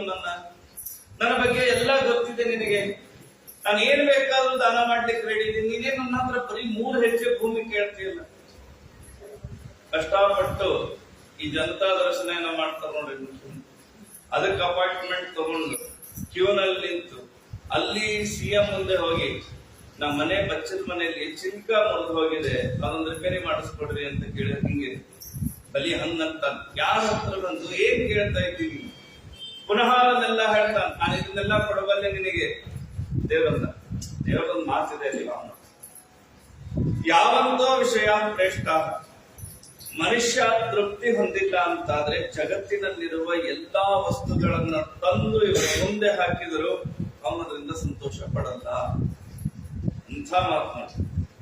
ಇವತ್ತೆಲ್ಲ ಏನೇನು ಸಾಧನ ಸಲಕರಣೆಗಳು ಹುಟ್ಟುಕೋತಾ ಇವೆ ನೋಡ್ರಿ, ಇವೆಲ್ಲ ನಮ್ಮ ಅತೃಪ್ತಿಯಿಂದ ಹುಟ್ಟುತ್ತಾ ಇದೆ. ನನಗೆ ಯಾವಾಗ ವೃತ್ತಾಂತ ಕೊಡ್ತದೆ, ಲೌಕಿಕ ಆದ್ರೂ ಅರ್ಥ ಆಗುತ್ತೆ. ಮೊದಲು ಹೆಂಗಿತ್ತು ಟಿವಿ, ಎದ್ದೋಗಿ ಅಲ್ಲೇ ಆನ್ ಮಾಡಿ ಅಲ್ಲೇ ಚಾನಲ್ ಚೇಂಜ್ ಮಾಡ್ಬೇಕಾಗುತ್ತೆ. ಆಮೇಲೆ ಮನುಷ್ಯನಿಗೆ ಸಮಾಧಾನ ಆಗ್ಲಿಲ್ಲ, ಟಿವಿನೇ ಇರ್ಲಿಲ್ಲ, ಟಿವಿ ಬಂತು. ಚಾನಲ್ಗಳೇ ಇರ್ಲಿಲ್ಲ, ಚಾನಲ್ ಬಂತು. ಇವೆಲ್ಲ ಯಾಕೆ ಬಂತು ಗೊತ್ತಾ? ಅತೃಪ್ತಿಯಿಂದ ಬಂತು. ಎದ್ದು ಚಾನಲ್ ಚೇಂಜ್ ಮಾಡ್ಲಿಕ್ಕೆ ಬೇಜಾರು, ಕೈಗೊಂದು ರಿಮೋಟ್ ಬಂತು. ಈಗ ಅದು ಬೇಜಾರುತ್ತೆ, ಹಿಂಗ್ ಕೈ ಮಾಡಿದ್ರೆ ಚಾನಲ್ ಚೇಂಜ್ ಆಗುತ್ತೆ ಅಂತವೆಲ್ಲ ಬಂತು. ಆಲಸ್ಯಕ್ಕೆ ಹುಟ್ಟಿಕೊಂಡದ್ದು ಇವೆಲ್ಲ. ನಾವು ಇದನ್ನ ಸಂಶೋಧನೆ ನಾವಂತೀವಿ, ಅದನ್ನ ಮಾಲಸ್ಯ. ದಿನ ನಾವು ಸಂಶೋಧನೆ ಹೆಸರಿನಲ್ಲಿ ಆಲಸ್ಯಗಳಾಗ್ತಾ ಇದೆ. ದೇವರಂತ ಯಾವುದರಿಂದ ಮನುಷ್ಯನಿಗೆ ತೃಪ್ತಿ ಇಲ್ವೋ ಅವನು ಎಲ್ಲಿ ಹೋದ್ರೂ ಸಂತೋಷವಾಗಿರ. ಅದ್ಭುತವಾದ ಮಾತು, ಅದ್ಭುತವಾದ ಮಾತು. ಅವನು ತೃಪ್ತಿ ಪಡ್ಲಿಕ್ಕೆ, ಸಂತೋಷ ಪಡ್ಲಿಕ್ಕೆ ಸಾಧ್ಯವೇ ಇಲ್ಲ. ಬೇಡ, ನನಗೆ 3 ಹೆಜ್ಜೆ, ನಾನು ನಿಕ್ಕ ತೃಪ್ತ ದೇವರಂತ 3 ಹೆಜ್ಜೆ ಭೂಮಿ ಕೊಡಿದ್ರಿಂದ ನಾನು ಸಂತೋಷ ಪಡ್ತೀನಿ. ಆಯ್ತು ಅಂದ್ಬಿಟ್ಟ ಬಲಿ, ನಾನು ದಾನ ಮಾಡ್ತೀನಿ ಎಂದ. ಓಡಿ ಬಂದ್ರು ಶುಕ್ರಾಚಾರ್ಯರು, ಕೊಡಬೇಡ, ಬಂದವನು ಮೋಸಗಾರ, ಸರ್ವಥ ದಾನ ಮಾಡಬೇಡ, ಕಷ್ಟಪಟ್ಟು ಬಂದೀವಿ, ಫೈನಲ್ ಮ್ಯಾಚ್ ಇದು, 100ನೇ ಅಶ್ವಮೇಧ, ನಿನಗೆ ಯಾಗ ಪೂರ್ಣ ಮಾಡಿಸಿ ಕೊಡಲ್ಲ. ಏನ್ ಹೇಳಿದ್ರು ಬಲಿ ಅಂದ. ಮನೆ ಬ್ರಾಹ್ಮಣ ಬಂದಾಗ ಕೇಳ್ತಾ ಇರುವಾಗ ಇಲ್ಲ ಅಂದ. ಎಂಥ ಮಾತಿದೆ ಗೊತ್ತಾ? ಬ್ರಾಹ್ಮಣ ಮನೆಗೆ ಬರ್ಬೇಕು ನೋಡಿ, ಬ್ರಾಹ್ಮಣರ ಪಾದ ಧೂಳಿ ಮನೆಯಲ್ಲಿ ಬೀಳ್ಬೇಕು. ಒಲಂತು ಬ್ರಾಹ್ಮಣ ಪಾದ ಪಂಸವ. ನಮ್ಮ ಮನೆಯಲ್ಲಿ ಫರ್ನಿಚರ್ಸ್ ಇದೆ, AC ಇದೆ, ಕಾರ್ ಇದೆ, ಟಿವಿ ಇದೆ, ಎಲ್ಲ ಫ್ರಿಡ್ಜ್ ಇದೆ, ವಾಷಿಂಗ್ ಮಿಷಿನ್ ಇದೆ, ಎಲ್ಲ ಇದೆ. ನನ್ನ ಮನೆ ಬ್ರಾಹ್ಮಣರು ಬರಲ್ಲ ಅಂತಾದ್ರೆ ಇದೇ ಭಾಗವತ ಬೈಯುತ್ತೆ. ಯಾರ ಮನೆಯಲ್ಲಿ ಬ್ರಾಹ್ಮಣರ ಪಾದ ಧೂಳಿ ಬೀಳಲ್ಲ ಅವರ ಮನೆ ಸ್ಮಶಾನಕ್ಕೆ ಸಮಾನ. ಸ್ಮಶಾನದಲ್ಲಿ ಎಲ್ಲಾ ಫರ್ನಿಚರ್ಸ್ ಇಟ್ಟುಕೊಂಡು ಜೀವನ ಮಾಡಿದ್ರೆ ಹೇಗೋ, ಬ್ರಾಹ್ಮಣರ ಪಾದ ಧೂಳಿ ಮನೆಗೆ ಬೀಳದೆ ನಾವು ಆ ಮನೆಯಲ್ಲಿ ಇದ್ರೆ ಆಗಿ. ಇದಕ್ಕಿಂತ ಘೋರವಾಗಿ ಹೇಳೋ ಅವಶ್ಯಕತೆ ಇದೆ. ಹೀಗಾಗಿ ಬ್ರಾಹ್ಮಣರ ಪಾದ ಧೂಳಿ ಮನೆಗೆ ಬೀಳ್ಬೇಕು. ಹಿಂದೆಲ್ಲ ಕನಿಷ್ಠ ಈ ಮನೆ ಶ್ರಾದ್ದ ಅಥವಾ ಇನ್ನೇನೋ ದೇವರ ಸಮಾರಾಧನೆ ಅಂತವಕ್ಕಾರ ಬರ್ತಿದ್ರು. ಈಗ ಅವನು ಮಠದ ಮಾಡ್ಬಿಡ್ತೀವಿ. ಆದ್ರಿಂದಾಗಿ ಯಾವತ್ತು ಬ್ರಾಹ್ಮಣರ ಪಾದ ಧೂಳಿ ಮನೆಗೆ ಬೀಳುತ್ತೆ, ಯಾವತ್ತು ಮನೆಯಲ್ಲಿರುವ ಅಮಂಗಲ ಪರಿಹಾರ ಆಗಬೇಕು. ಯಾವ ಶ್ರೀಕೃಷ್ಣ ಪರಮಾತ್ಮ ತಾನು ದೇವರ ಪೂಜೆ ಮಾಡ್ತಾ ಕುತ್ಕೊಂಡಿದ್ದಂತ ನಾರದರು ಬಂದು ನೋಡಿದ್ರಂತ. ಏನು ದೇವರ ಪೂಜೆ ಮಾಡೋದಂದ್ರೆ, ನಾವು ದೇವರ ಪೂಜೆ ಮಾಡಿದ್ರೆ ಸರಿದಾರ ಇಟ್ಕೋತೀವಿ, ದೇವರೇನು ಇಟ್ಕೊಂಡಿದ್ದ ಪೆಟ್ಟಿಗೆಯಲ್ಲಿ ಅಂತ ನೋಡ್ಲಿಕ್ಕೆ ನಾರದರು ಹೋಗಿ ಸಹಿಯ ಸಂಪುಟದಲ್ಲಿ ಏನಿಟ್ಟಿದ್ದಿ ನಾನು ನೋಡ್ತೀನಿ ಅಂತ ಸಂಪುಟ ತೆಗೆಸಿದ್ರೆ ಬ್ರಾಹ್ಮಣರ ಪಾದ ಧೂಳಿಯಿಂದ ದೇವರು ಇಟ್ಕೊಂಡಿದ್ದಂತ ಸಂಪುಟ. ಪನಂತು ಮಾಂ ಬ್ರಾಹ್ಮಣ ಪಾದ ಮಹೋತ್ಸವ. ಹೀಗಾಗಿ ವಾಮನ ಮನೆಗೆ ಬಂದಿದ್ದಾನೆ. ಯಾಗ ನಡೀತಾ ಇದೆ, ಮನೆಯ ಏನ್ ಕೇಳಿದ್ದಾನ ಮಹಾ ಶುಕ್ರಾಚಾರ್ಯರಂತ ಬಲಿ 3 ಹೆಜ್ಜೆ ಭೂಮಿ ಕೇಳಿದ್ದಾನೆ. ಕೊಟ್ಬಿಡ್ತೀನಿ ನಾನು, ಬೇಡ ಅಂದ್ರೆ ಶುಕ್ರಾಚಾರ್ಯ ಹಠ ಮಾಡಿದ್ರು. ಕೊಡತಕ್ಕದ್ದಲ್ಲ, ನನ್ನ ಆಜ್ಞಾ ಗುರುಗಳ ಆಜ್ಞೆ ಮೀರ್ಬೇಡ, ನನಗ್ ಮನೆಗೊಂದು ಬ್ರಾಹ್ಮಣ ಮುಖ್ಯ ಅಂದ್ಬಿಟ್ಟ ಬಲಿ. ಗುರುಗಳ ಆಜ್ಞಾ ಉಲ್ಲಂಘನ ಮಾಡಿದ. ಸತಿಯು ಅನುಕೂಲ ಇರಬೇಕು ದಾಸರಂತ, ಹೆಂಡತಿ ಅನುಕೂಲ ಇರಬೇಕು. ಏನೇ ದಾನ ಧರ್ಮ ಎಲ್ಲ ಮಾಡ್ಬೇಕಾದ್ರೆ ಮನೆಯಲ್ಲಿ ಆಚಾರ ಬಂದಿರ್ತಾರೆ, ಇವನೇನೋ ಮಾತಾಡ್ತಿರ್ತಾನೆ, ಅವ್ರೇನೋ ಕೇಳ್ತಿರ್ತಾರೆ, ಅವನ್ ಯಾವ್ದಕ್ಕೂ ಕಮಿಟ್ ಆಗ್ತಿರ್ತಾನೆ. ಅಡಿಗೆ ಮನೆಯಿಂದ ಒಂದು ಧ್ವನಿ ಬರುತ್ತೆ, ರೀ ಸ್ವಲ್ಪ ಬರ್ತೀರಾ. ಆ ರೀ ಶಬ್ದಕ್ಕೆ ಬಹಳ ಅರ್ಥ ಇರುತ್ತದೆ, ಆಯಾ ಟೈಮಿಂಗ್ ಚೇಂಜ್ ಆಗುತ್ತೆ. ಅಡಿಗೆ ಮನೆಯಿಂದ ಧ್ವನಿ ಬಂತು ಅಂದ್ರೆ ಅಲ್ಲಿಗೆ ಏನೋ ಇದೆ ಅಂತ ಅರ್ಥ. ಯಾಕೆ ಅಷ್ಟು ಕೊಡ್ತೀರಿ, ಏನ್ ಮಾಡ್ತೀರಿ, 10 ತಾರೀಕು ಬೇರೆ ಬೈದು ಇವೆಲ್ಲ ಆಗತ್ತೆ. ಹಿಂದಾವಳಿ ಹಿಂಗಿರ್ಲಿಲ್ಲ. ಬಲಿದಾನ ಮಾಡ್ತೀನಿ ಅಂದ್ರೆ ಪಕ್ಕದಲ್ಲಿ ಕಮಂಡಲು ಹಿಡ್ಕೊಂಡು ನಿಂತಿದ್ದ. ಯಾಕಂದ್ರೆ ಹೆಂಡತಿ ನೀರು ಬಿಡಬೇಕು, ಗಂಡ ಕೃಷ್ಣಾರ್ಪಣ ಹೇಳ್ಬೇಕು, ಸತಿ ಅನುಕೂಲ ಇರಬೇಕು. ಕೃಷ್ಣಾರ್ಪಣ ಆಗ್ಲಿಕ್ಕೆ ಹಿಂದಾವಳಿ ರೆಡಿ ನೀರು ಹಿಡಿದು. ಶುಕ್ರಾಚಾರ್ಯ ಹೋಗಿ ಆ ಮಹಿಳೆ ಆ ಗಿಂಡಿಯ ಒಳಗೆ ನೀರು ಬೀಳತ್ರ ಅಲ್ಲಿ ಕುತ್ಕೊಂಡ್ಬಿಡ್ತಾರ ಸೂಕ್ಷ್ಮ ರೂಪದಿಂದ. ದೇವರ ಗರ್ಭದಿಂದ ಚುಚ್ಚುತ್ತಾನೆ, ಅವಾಗ ಒಂದು ಕಣ್ಣು ಹೋಗುತ್ತೆ ಅವನಿಗೆ. ಹಿಂದಾವಳಿ ನೀರು ಬಿಡುತ್ತಾಳೆ. ಇವನು ಕೃಷ್ಣಾರ್ಪಣ ಹೇಳಿದ. ಕೇಳಿದ್ದೇನು 3 ಹೆಜ್ಜೆ ಭೂಮಿ. ಹೆಂಗಿದ್ದ, ಇಷ್ಟ ಇದ್ದ ವಾಮನ. ಆದ್ರೆ ತಾನು ಆ 3 ಹೆಜ್ಜೆಯನ್ನು ಅಳಿಯುವಾಗ ಹೆಂಗ ಬೆಳೆದ ಒಂದೇ ಪಾದದಿಂದ ಭೂಮಿ ಕೆಳಗಿನ ಎಲ್ಲ ಲೋಕ, 2ನೇ ಪಾದದಿಂದ ಮೇಲಿನೆಲ್ಲ ಲೋಕಗಳು ಮುಗಿದೋಯ್ತು. 3ನೇ ಹೆಜ್ಜೆಯಲ್ಲಿ ಬಲಿ ವಾಮನನ್ನೇ ಕೇಸ್ ಹಾಕೋದಿತ್ತು ಅಂತ ಕೇಳುವಾಗ ಇಷ್ಟೇ ಇದ್ದಿ. ನಾನು ಹೇಳಿದ್ದು ಆ ಪಾದವನ್ನು ನೋಡಿ, ಇದೇನು ಪುಟ್ಟ ವಾಮನನಾಗಿ ಬಂದಿದೆ, ಇಷ್ಟಿತ್ತು ದೇವರ ಪಾದ, ಈ ಪಾದಕ್ಕೆ ಅನುಗುಣವಾಗಿ 3 ಹೆಜ್ಜೆ ನಾನು ಕೊಡ್ತೀನಿ ಅಂತಿದ್ದೆ. ಆದ್ರೆ ನೀನ್ ಈಗ ಕೇಳ್ತಾ ಇರೋದು ಹೇಗೆ, ಈ ಇಷ್ಟೇ ಹೆಜ್ಜೆನ ಇಡೀ ಪೂರ್ತಿ ನೀನು ಎಲ್ಲಾ ಲೋಕಗಳನ್ನ ಆವರಿಸಿಕೊಂಡು ಬಿಟ್ಟಿ, ಇನ್ನೊಂದು ಹೆಜ್ಜೆಯಿಂದ ಮೇಲಿನ ಎಲ್ಲಾ ಲೋಕಗಳನ್ನ ಆವರಿಸ್ಕೊಂಡ್ಬಿಟ್ಟು ಈಗ ನನ್ ಕೇಳ್ತೀಯಲ್ಲ, ನಿನ್ ಮೇಲೆ ನಾನು ಕೇಸ್ ಹಾಕ್ತೀನಿ ಅಲ್ಲಿಲ್ಲ ಬಲಿ. ಆ ದೀಕ್ಷೆ ದೇವರಿಗೆ ಸಂತೋಷ ಆಗುದು. ಅವನಂತಾನೆ ಏನಾದ್ರೂ ಮಾಡ 3ನೇ ಹೆಜ್ಜೆ ಕೊಡು. ಹಠ ದಾನ ಮಾಡುವಾಗ ಹೀಗೆ ಮಾತಿದೆ, ಒಂದು ಸಾರಿ ಮಾತು ಕೊಟ್ರೆ ನಡೆಸ್ಕೊಡ್ಬೇಕು. ಒಂದು ಸಾರಿ ನೀವು ನಾನು ಇದನ್ನ ಮಾಡ್ತೀನಿ ಅಂತ ಹೇಳಿದ್ರೆ ಮಾಡ್ಬೇಕು, ತಪ್ಪಿಸಿಕೊಳ್ಳಿಕ್ಕಿಲ್ಲ. ಬಲಿ ನನ್ನ ತಲೆ ಮೇಲೆ ಕಾಲಿಡಿ. ಅಂದ್ರೆ ಈ 3ನೇ ಹೆಜ್ಜೆ ಹೇಗೆ ತಲೆ ಆಗುತ್ತೆ, ಯಾಕಂದ್ರೆ ಮೊದಲನೇ ಹೆಜ್ಜೆಯಲ್ಲೇ ಭೂಮಿ, ಕೆಳಗಿನ ಎಲ್ಲ ಲೋಕ, ಆ ಭೂಮಿ ಮೇಲೆ ಬಲಿ ನಿಂತಿದ್ದ. ಬಲಿ ತಲೆನೂ ಮೊದಲನೇ ಹೆಜ್ಜೆಯೊಳಗೆ ಬಂದು ಬಿಟ್ಟಿತ್ತು. ಆದ್ರೆ ಎಲ್ಲಾ ಕೊಟ್ಟ ಬಲಿ ಅಹಂಕಾರ ಕೊಟ್ಟಿದ್ದಿಲ್ಲ. 3ನೇ ಹೆಜ್ಜೆಗೆ ಒಂದು ದಾನ ಮಾಡಿದ್ದು ಅಹಂಕಾರ. ಹೀಗಾಗಿ ಆಗ ಪರಮಾತ್ಮನಿಗೆ ಬಹಳ ಸಂತೋಷ ಆಗುತ್ತೆ. ನೀನ್ ಬೇಕಾದ ಕಾರಣ ಹೇಳ್ಬೋದಾಗಿತ್ತು, ದಾನ ಮಾಡ್ಬೇಕು ಅನ್ನೋ ನಿನ್ನ ಹಠಕ್ಕೆ ನನಗೆ ಸಂತೋಷ ಆಗಿದೆ, ಮುಂದಿನ ಕಲ್ಪದಲ್ಲಿ ನಿನ್ನನ್ನೇ ಈ ತರ ಮಾಡ್ತೀನಿ ಅಂತ ಬಲಿಯ ಉದ್ಧಾರ ಮಾಡಿದ ಪರಮಾತ್ಮ. ವ್ಯಾಖ್ಯಾನದಲ್ಲಿ ಬರೀತಾರೆ, ದೇವರಿಗೆ ನಾವು ಈ 3 ಹೆಜ್ಜೆ ಭೂಮಿ ಕೊಡ್ಲಿಕ್ಕೆ ಪ್ರಯತ್ನ ಮಾಡ್ಬೇಕು. ನಮ್ಮ ಹೃದಯದಲ್ಲಿ ಪರಮಾತ್ಮನಿಗೆ 3 ಹೆಜ್ಜೆ ಭೂಮಿ ಕೊಡಬೇಕು ಅಂತ ನಾವು ಹೊರಟ್ರೆ ದೇವರು ನಮ್ಮನ್ನ ಪೂರ್ತಿ ವ್ಯಾಪಿಸಿ ಅನುಗ್ರಹ ಮಾಡ್ತಾನ. ಆದ್ರೆ ನಾವು ದೇವರಿಗೆ ಜಾಗ ಕೊಟ್ಟಿದ್ದು ರೆಡಿ, ಬೇರೆಯವರಿಗೆಲ್ಲ ಜಾಗ ಕೊಟ್ಟಿವಿ, ದೇವರಿಗೆ ಜಾಗ ಕೊಡ್ಲಿಕ್ಕೆ ಅದರಿಂದ ವಾಮನಾವತಾರವನ್ನು ತಿಳಿದುಕೊಳ್ಳುವಂತಹ ಅದ್ಭುತವಾದ ಸಂದೇಶ. ಇದಾದ ಮೇಲೆ ಮಹಿದಾಸರೂಪಿಯಾದ ಪರಮಾತ್ಮ ಇತರಾದೇವಿಯಲ್ಲಿ ಮಹಿದಾಸರಾಮಕನಾಗಿ ಅವತಾರವನ್ನ ಮಾಡ್ತಾನೆ. ಅವನಿಗೆ ಐತರೇಯ ಅಂತ ಪರಮಾತ್ಮನಿಗೆ ಹೆಸರಿದೆ. ಮುಕ್ತಿಗೆ ಕಾರಣವೆನಿಸುವಂತಹ ಕರ್ಮಯೋಗ ಮತ್ತು ಜ್ಞಾನ ಹೆಜ್ಜೆಯ ನೆಪದಿಂದ ಜ್ಞಾನಯೋಗಗಳನ್ನ ಭಾಗವತದ ಅದ್ಭುತವಾದ ವಿಚಾರಗಳನ್ನು ಉಪದೇಶ ಮಾಡಿದವನು ಮಹಿದಾಸ. ಇದನ್ನ ವೈಷ್ಣವರು ತಿಳಿಲಿಕ್ಕೆ ಸಾಧ್ಯ, ಬೇರೆಯವರಿಗೆ ತಿಳಿಲಿಕ್ಕೆ ಸಾಧ್ಯ ಇಲ್ಲ. ಇದಾದ ಮೇಲೆ ರಾಜರಾಜೇಶ್ವರ ಎಂಬಂತಹ ಒಂದು ಪರಮಾತ್ಮನ ರೂಪ, 4 ಭುಜ ಇದೆ ರಾಜರಾಜೇಶ್ವರ ಎಂಬುವಂತಹ ಪರಮಾತ್ಮನಿಗೆ. 14 ಮನ್ವಂತರಗಳಲ್ಲಿರುವಂತಹ ಚಕ್ರವರ್ತಿಗಳಲ್ಲಿ ತಾನು ಇದ್ದು ದುಷ್ಟರಾಜರನ್ನ ಧ್ವಂಸ ಮಾಡ್ತಾ ಈ ಜಗತ್ತನ್ನ ರಕ್ಷಣೆಯನ್ನ ಮಾಡ್ತಾನೆ ರಾಜರಾಜೇಶ್ವರ ಎಂಬ ರೂಪದಿಂದ ಪರಮಾತ್ಮ. ಅದಾದ ಮೇಲೆ ಧನ್ವಂತರಿ ಎಂಬ ರೂಪ. ಏನು ಪರಮಾತ್ಮನ ಅದ್ಭುತವಾದ ರೂಪ ಧನ್ವಂತರಿ. ಸಮುದ್ರ ಮಥನ ಮಾಡುವಾಗ ತಾನೇ ಆ ಸಮುದ್ರದಿಂದ ಸುಧಾಕಲಶವನ್ನ ಹಿಡಿದ ಮೇಲೆ ಬರುತ್ತಾನೆ. ಮುಂದೆ ನಾರಾಯಣ ವರ್ಗದಲ್ಲಿ ಬರುತ್ತೆ ಧನ್ವಂತರಿ ಪಾಲ್ಪಪಥ್ಯ ಅಂತ ಬರುತ್ತೆ. ನಮ್ಮನ್ನ ಎಲ್ಲಾ ಅನಾರೋಗ್ಯದಿಂದ ಪರಿಹಾರ ಮಾಡುವಂತಹ ಭಗವದ್ ರೂಪ ಅದು ಧನ್ವಂತರಿಯ ರೂಪ. ಧನ್ವಂತರಿ ಅನ್ನೋ ಶಬ್ದಕ್ಕೆ ಏನರ್ಥ ಗೊತ್ತಾ? ರೋಗಗಳಿಗೆ ಮೂಲವಾದ ಪಾಪಗಳನ್ನ ನಾಶ ಮಾಡ್ತಾನೆ. ಆದ್ದರಿಂದ ಅವನು ಧನ್ವಂತರಿ. ಧನು ಅಂದ್ರೆ ಪಾಪ. ಆ ಪಾಪಗಳನ್ನ ಅವನು ತರೆದು ಹಾಕ್ತಾನೆ, ನಾಶ ಮಾಡ್ತಾನೆ. ಆದ್ದರಿಂದ ಅವನಿಗೆ ಧನ್ವಂತರಿ ಅಂತ ಹೆಸರಿದೆ. ಎಷ್ಟೋ ಸಾರಿ ನಾವು ರೋಗಗಳಿಗೆ ಔಷಧಿಗಳನ್ನ ತಗೋತೀವಿ, ಆದ್ರೆ ರೋಗಗಳಲ್ಲಿ ಅನೇಕ ತರಹ ರೋಗಗಳಿವೆ. ಕೆಲವು ರೋಗಗಳು ನಾವು ಜನ್ಮಾಂತರದಲ್ಲಿ ಮಾಡಿದ ಪಾಪ ಪ್ರಭಾವದಿಂದ ಉಂಟಾದಂತಹ ರೋಗಗಳಿವೆ. ಪಾಪದಿಂದ ರೋಗ ಆಗುತ್ತೆ. ಪ್ರಾಚೀನದಲ್ಲಿ ಉಮಾಮೇಶ್ವರ ಸಂವಾದದಲ್ಲಿ ಅದು ಯಾವ್ಯಾವ್ದಕ್ಕೆ ಏನೇನ್ ಪಾಪ ಮಾಡಿದ್ರೆ ಏನೇನ್ ರೋಗ ಬರುತ್ತೆ ಅಂತ ಗುರುದೇವರು ಹೇಳ್ತಾರೆ. ಯಾಕೆ ಪೂರ್ಣರಾಗ್ತಾರೆ, ಯಾಕೆ ಕುಂಟರಾಗ್ತಾರೆ, ಎಲ್ಲ ಕಾರಣ ಇದೆ.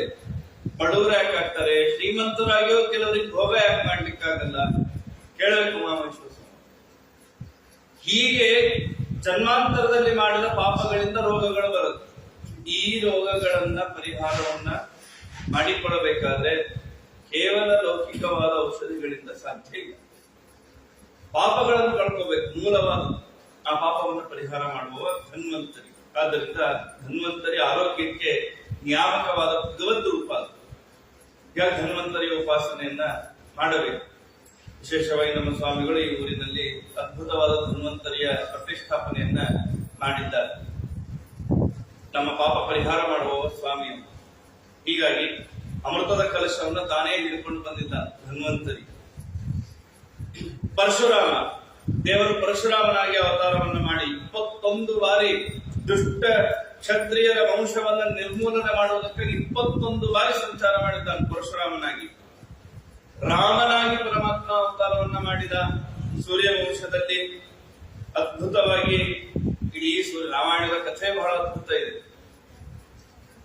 ನಾನು ಅನೇಕ ಬಾರಿ ಹೇಳ್ತೇನೆ. ಎಷ್ಟೋ ಸಾರಿ ನಾವೇ ನಮ್ಮ ಪ್ರಾಚೀನ ಗ್ರಂಥಗಳನ್ನ ತಪ್ಪಾಗಿ ಅರ್ಥೈಸ್ತೇವೆ, ಅವಮಾನ ಮಾಡ್ತೀವಿ.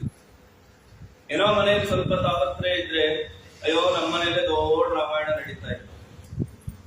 ರಾಮಾಯಣ ಶಬ್ದ ನಾವು ಯಾವ್ದಕ್ ಬೆಳೆಸ್ಬಿಟ್ವಿ. ಕೊನೆಗೆ ಹೆಂಗಾಗೋಗಿದೆ ಅಂದ್ರೆ ರಾಮಾಯಣ ಅಂದ್ರೆ ಒಟ್ಟೇನೋ ಗಲಾಟೆ ಗೊಂದಲ. ಹೀಗೆ ಏನೋ ಮನೆಯಲ್ಲಿ ಯುದ್ಧ ನಡೀತದೆ, ನಮ್ಮ ಒಂದು ಮಹಾಭಾರತ ಇದೆ. ಶಬ್ದಗಳನ್ನು ನಾವು ವಿಪರೀತವಾಗಿ ಬಳಸಬಾರ್ದು. ರಾಮಾಯಣ ಪರಮ ಪವಿತ್ರವಾದ ಗ್ರಂಥ. ಸಾಕ್ಷಾತ್ ಹನುಮಂತ ದೇವರು ಹೇಳಿದಂತಹ ಮೂಲ ರಾಮಾಯಣ ಇದೆ. 1 ಲಕ್ಷ ಶ್ಲೋಕ. ಅದ್ಭುತವಾದ ರಾಮಾಯಣ. ಒಂದೊಂದು ಅದರಲ್ಲಿನ ಮಹತ್ವಗಳು, ರಾಮದೇವರ ಒಂದೊಂದು ಚರ್ಯ, ಹೇಗೆ ನಾವು ಬದುಕಿನಲ್ಲಿ ಕಷ್ಟ ಬಂದಾಗ ನಡೆದುಕೊಳ್ಳಬೇಕು ಅನ್ನೋದನ್ನ ರಾಮಾಯಣ ತಿಳಿಸಿಕೊಡುತ್ತೆ. ಒಂದು ಪ್ರಸಂಗ ಮಾತ್ರ ಹೇಳ್ತೀನಿ ರಾಮಾವತಾರದ್ದು. ರಾಮ ವಿಶ್ವಾಮಿತ್ರರ ಜೊತೆಗೆ ದಶರಥನ ಮಾತಿನಂತೆ ಹೋಗಿ 14,000 ಜನ ರಾಕ್ಷಸರನ್ನ ಕೊಂದು ಖರದೂಷಣರನ್ನ ಸಂಹಾರ ಮಾಡಿ ವಿಶ್ವಾಮಿತ್ರರು ಮಿಥಿಲಾ ಪಟ್ಟಣಕ್ಕೆ ಕರ್ಕೊಂಡ್ ಬರ್ತಾರೆ. ರಾಮನನ್ನ ಕರೆದುಕೊಂಡು ಬಂದಾಗ ಅಲ್ಲಿ ಸೀತಾ ಸ್ವಯಂವರ ನಡೆದಿರುತ್ತೆ. ಸ್ವಯಂವರದಲ್ಲಿ ಯಾರಿಗೂ ಶಿವಧನಸ್ಸನ್ನ ಮುರಿಲಿಕ್ಕಾಗಲ್ಲ. ರಾಮ ಶಿವಧನಸ್ಸನ್ನ ಮುರಿದ. ಅದು ಮುರಿಯೋದಿದ್ದಿಲ್ಲ, ಜಾ ಕಟ್ಟಬೇಕಾಗಿತ್ತಂತೆ. ಆ ಜಾ ಕಟ್ಟೋದಲ್ಲ, ಶಿವಧನಸ್ಸನ್ನು ಎತ್ತಲಿಕ್ಕೆ ಆಗ್ತಿರ್ಲಿಲ್ಲ. ರಾಮಾಯಣದಲ್ಲಿ ಉಲ್ಲೇಖ ಬರುತ್ತೆ, ರುದ್ರದೇವರ ವರವನ್ನ ಪಡೆದು ಜನಕ ಮಹಾರಾಜ ಶಿವಧನಸ್ಸನ್ನ ಪಡೆದಿದ್ದ.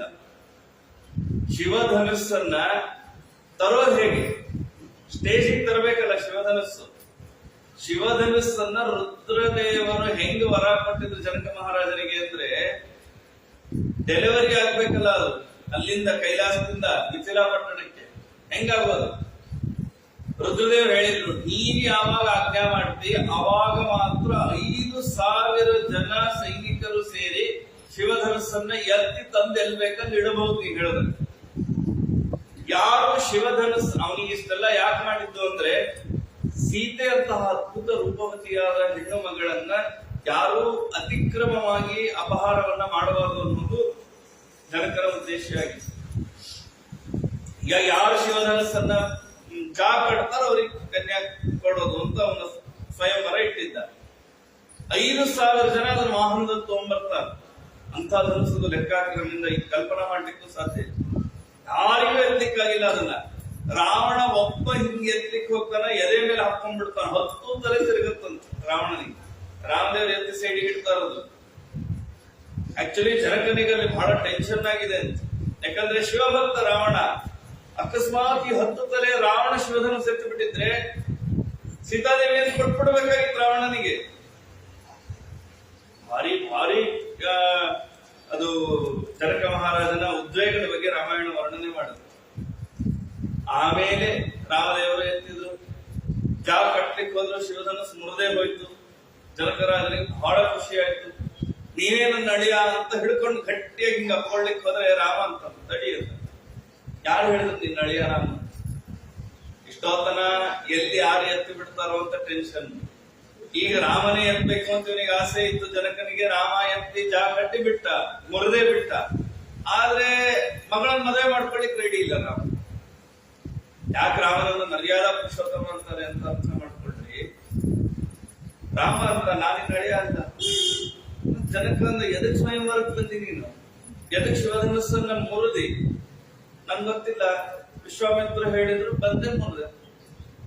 ವಿಶ್ವಾಮಿತ್ರ ಹೇಳಿದ್ರೆ ಏನ್ ಬೇಕಾದ್ರೆ ಮಾಡ್ತೀಯಾ? ಹೌದು, ವಿಶ್ವಾಮಿತ್ರ ಮಾತು ಕೇಳೋದು ನಮ್ಮಪ್ಪ ಹೇಳಿದ್ರು.